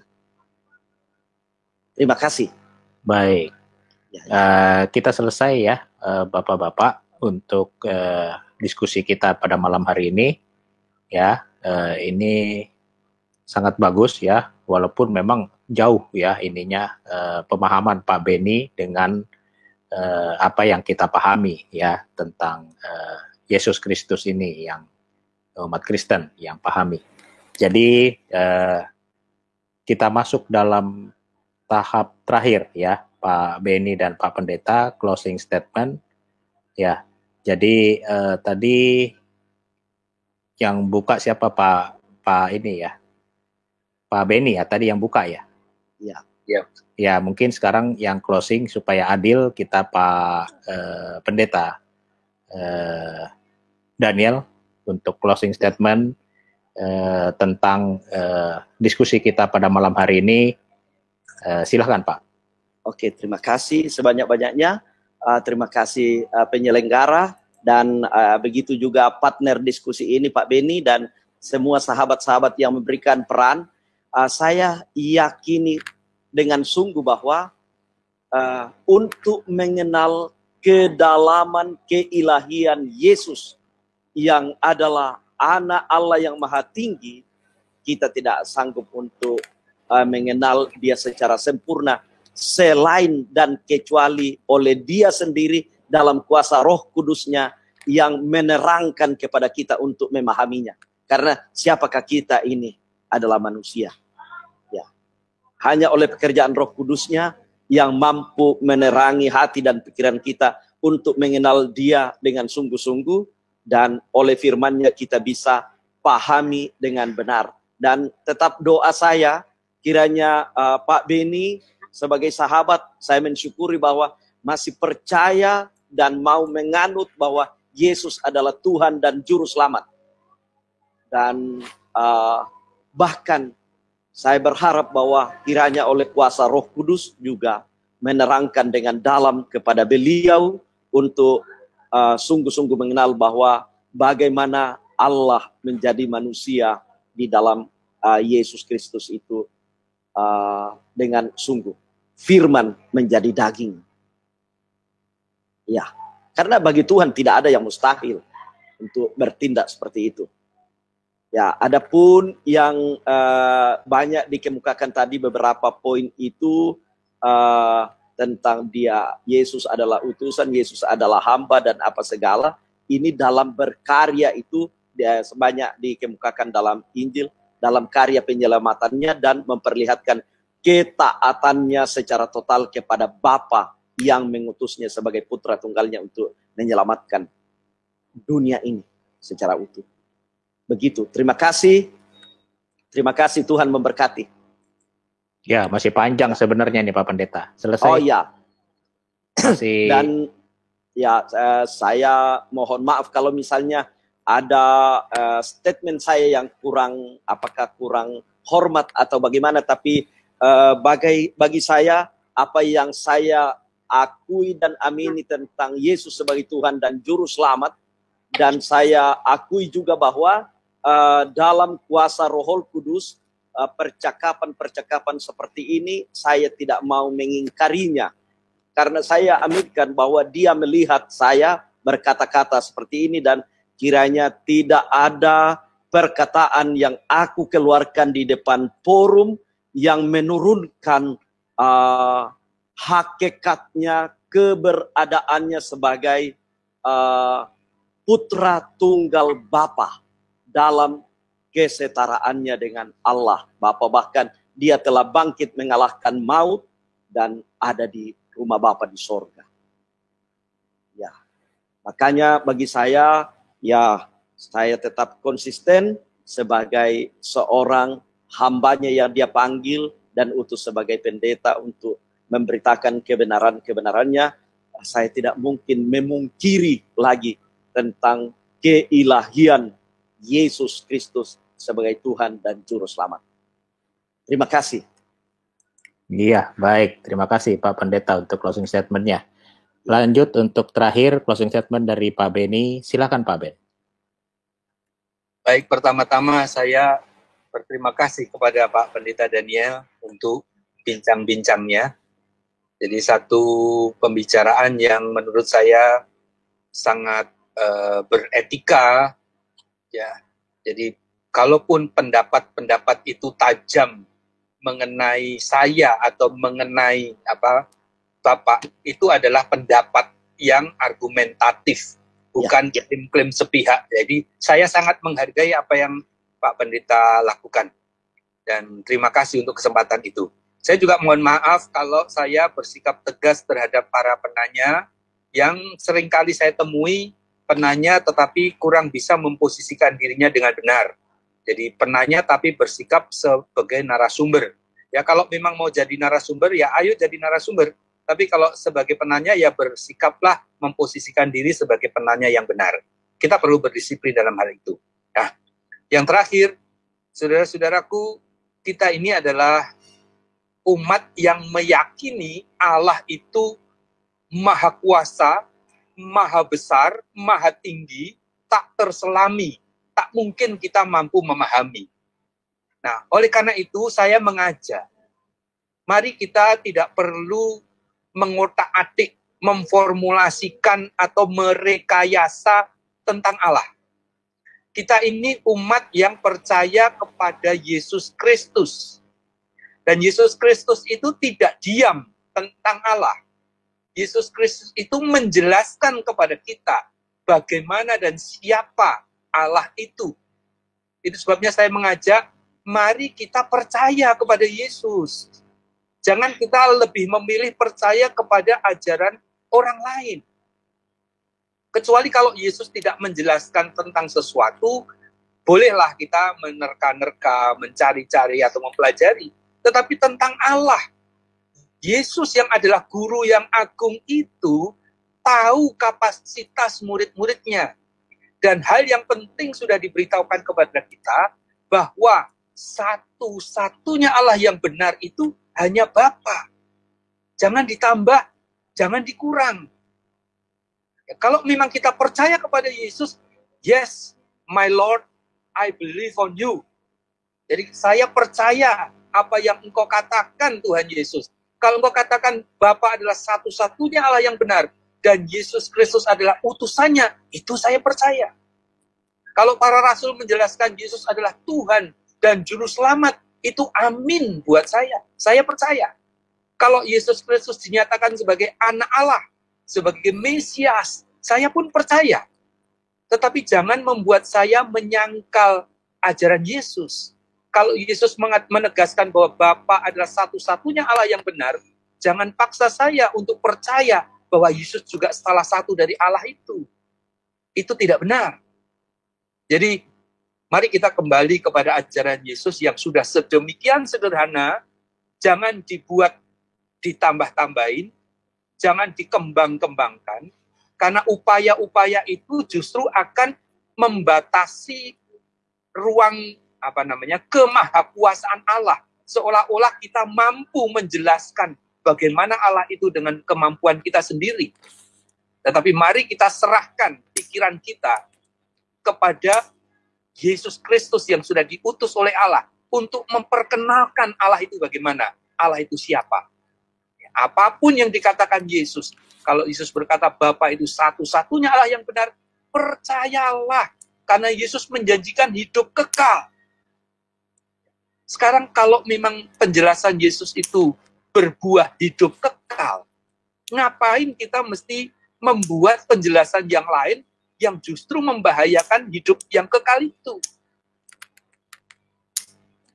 Mari kita percaya kepada Yesus, menjadi pengikut Yesus yang sejati.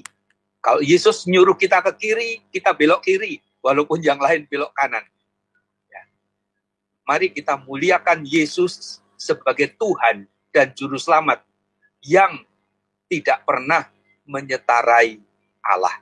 Demikian kata penutup dari saya. Terima kasih waktunya kepada panitia dan syukur kepada Allah untuk kesempatan yang luar biasa ini, dan puji hormat bagi Yesus Kristus yang sudah rela mengorbankan diri untuk keselamatan kita semua. Amin. Baik, terima kasih untuk narasumber Pak Beni dan Pak Pendeta.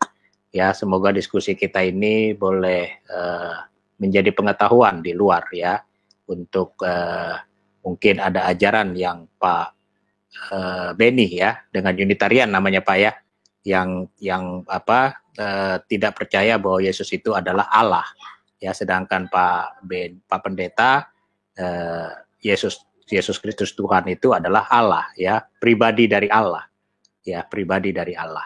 Baik, yang menilai nanti penonton ya, dan saya rasa penonton juga sudah cerdas di luar. Jadi kita terima kasih kepada semua bapak-bapak narasumber dan semua yang di Zoom. Mungkin doa penutup dengan Pak Pastor Iktus. Ada sedikit. Baik, silakan. Bukan pribadi Allah. Sehakikat dengan Allah. Iya. Ada pribadi Allah Bapa, pribadi Yesus Kristus, dan pribadi Roh Kudus. Iya. Ya. Terima kasih. Iya. Ya. Iya. Kalau saya orang, terima kasih. Terima kasih banyak. Kalau saya orang awam Pak Pendeta. Iya. Baik Pak Pendeta, baik Pak Pastor Iktus, silakan untuk doa penutup, dan kita tutup live kita pada malam hari ini. Oke, baik. Mari kita berdoa untuk mengakhiri acara diskusi kita malam hari ini. Bapa di dalam surga, kami mengucap syukur atas kebaikan-Mu sehingga Engkau bisa mempertemukan kami malam hari ini dalam diskusi Zoom yang boleh terselenggara dengan baik. Itu semua karena turut campur tangan dari Tuhan di dalam kehidupan setiap kami, baik narasumber maupun kami sebagai penonton yang pada malam hari ini menyaksikan bagaimana kedua hamba-Mu ini sudah menyampaikan apa yang menjadi pemahaman beliau berdua. Biarlah Tuhan, kami sendiri yang memiliki sikap untuk menentukan apa yang harus kami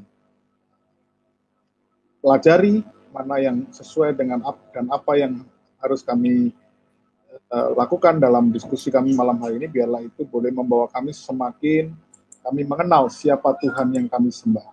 Biarlah Tuhan, melalui acara malam hari ini kami boleh memberkati setiap teman-teman kami di dalam mengerti bahwa konsep kealahan itu begitu luas, dan biarlah Tuhan melalui Roh Kudus-Mu menuntun setiap anak-anak-Mu untuk mau belajar lebih lagi untuk mengenal siapa Allah yang kami percayai di dalam nama Yesus. Biarlah Tuhan, pada malam hari ini kami serahkan juga kedua narasumber, Bapak Pendeta Daniel dan Pak Beni Irawan. Berkati kedua hamba-Mu ini, biarlah kedua hamba-Mu ini boleh terus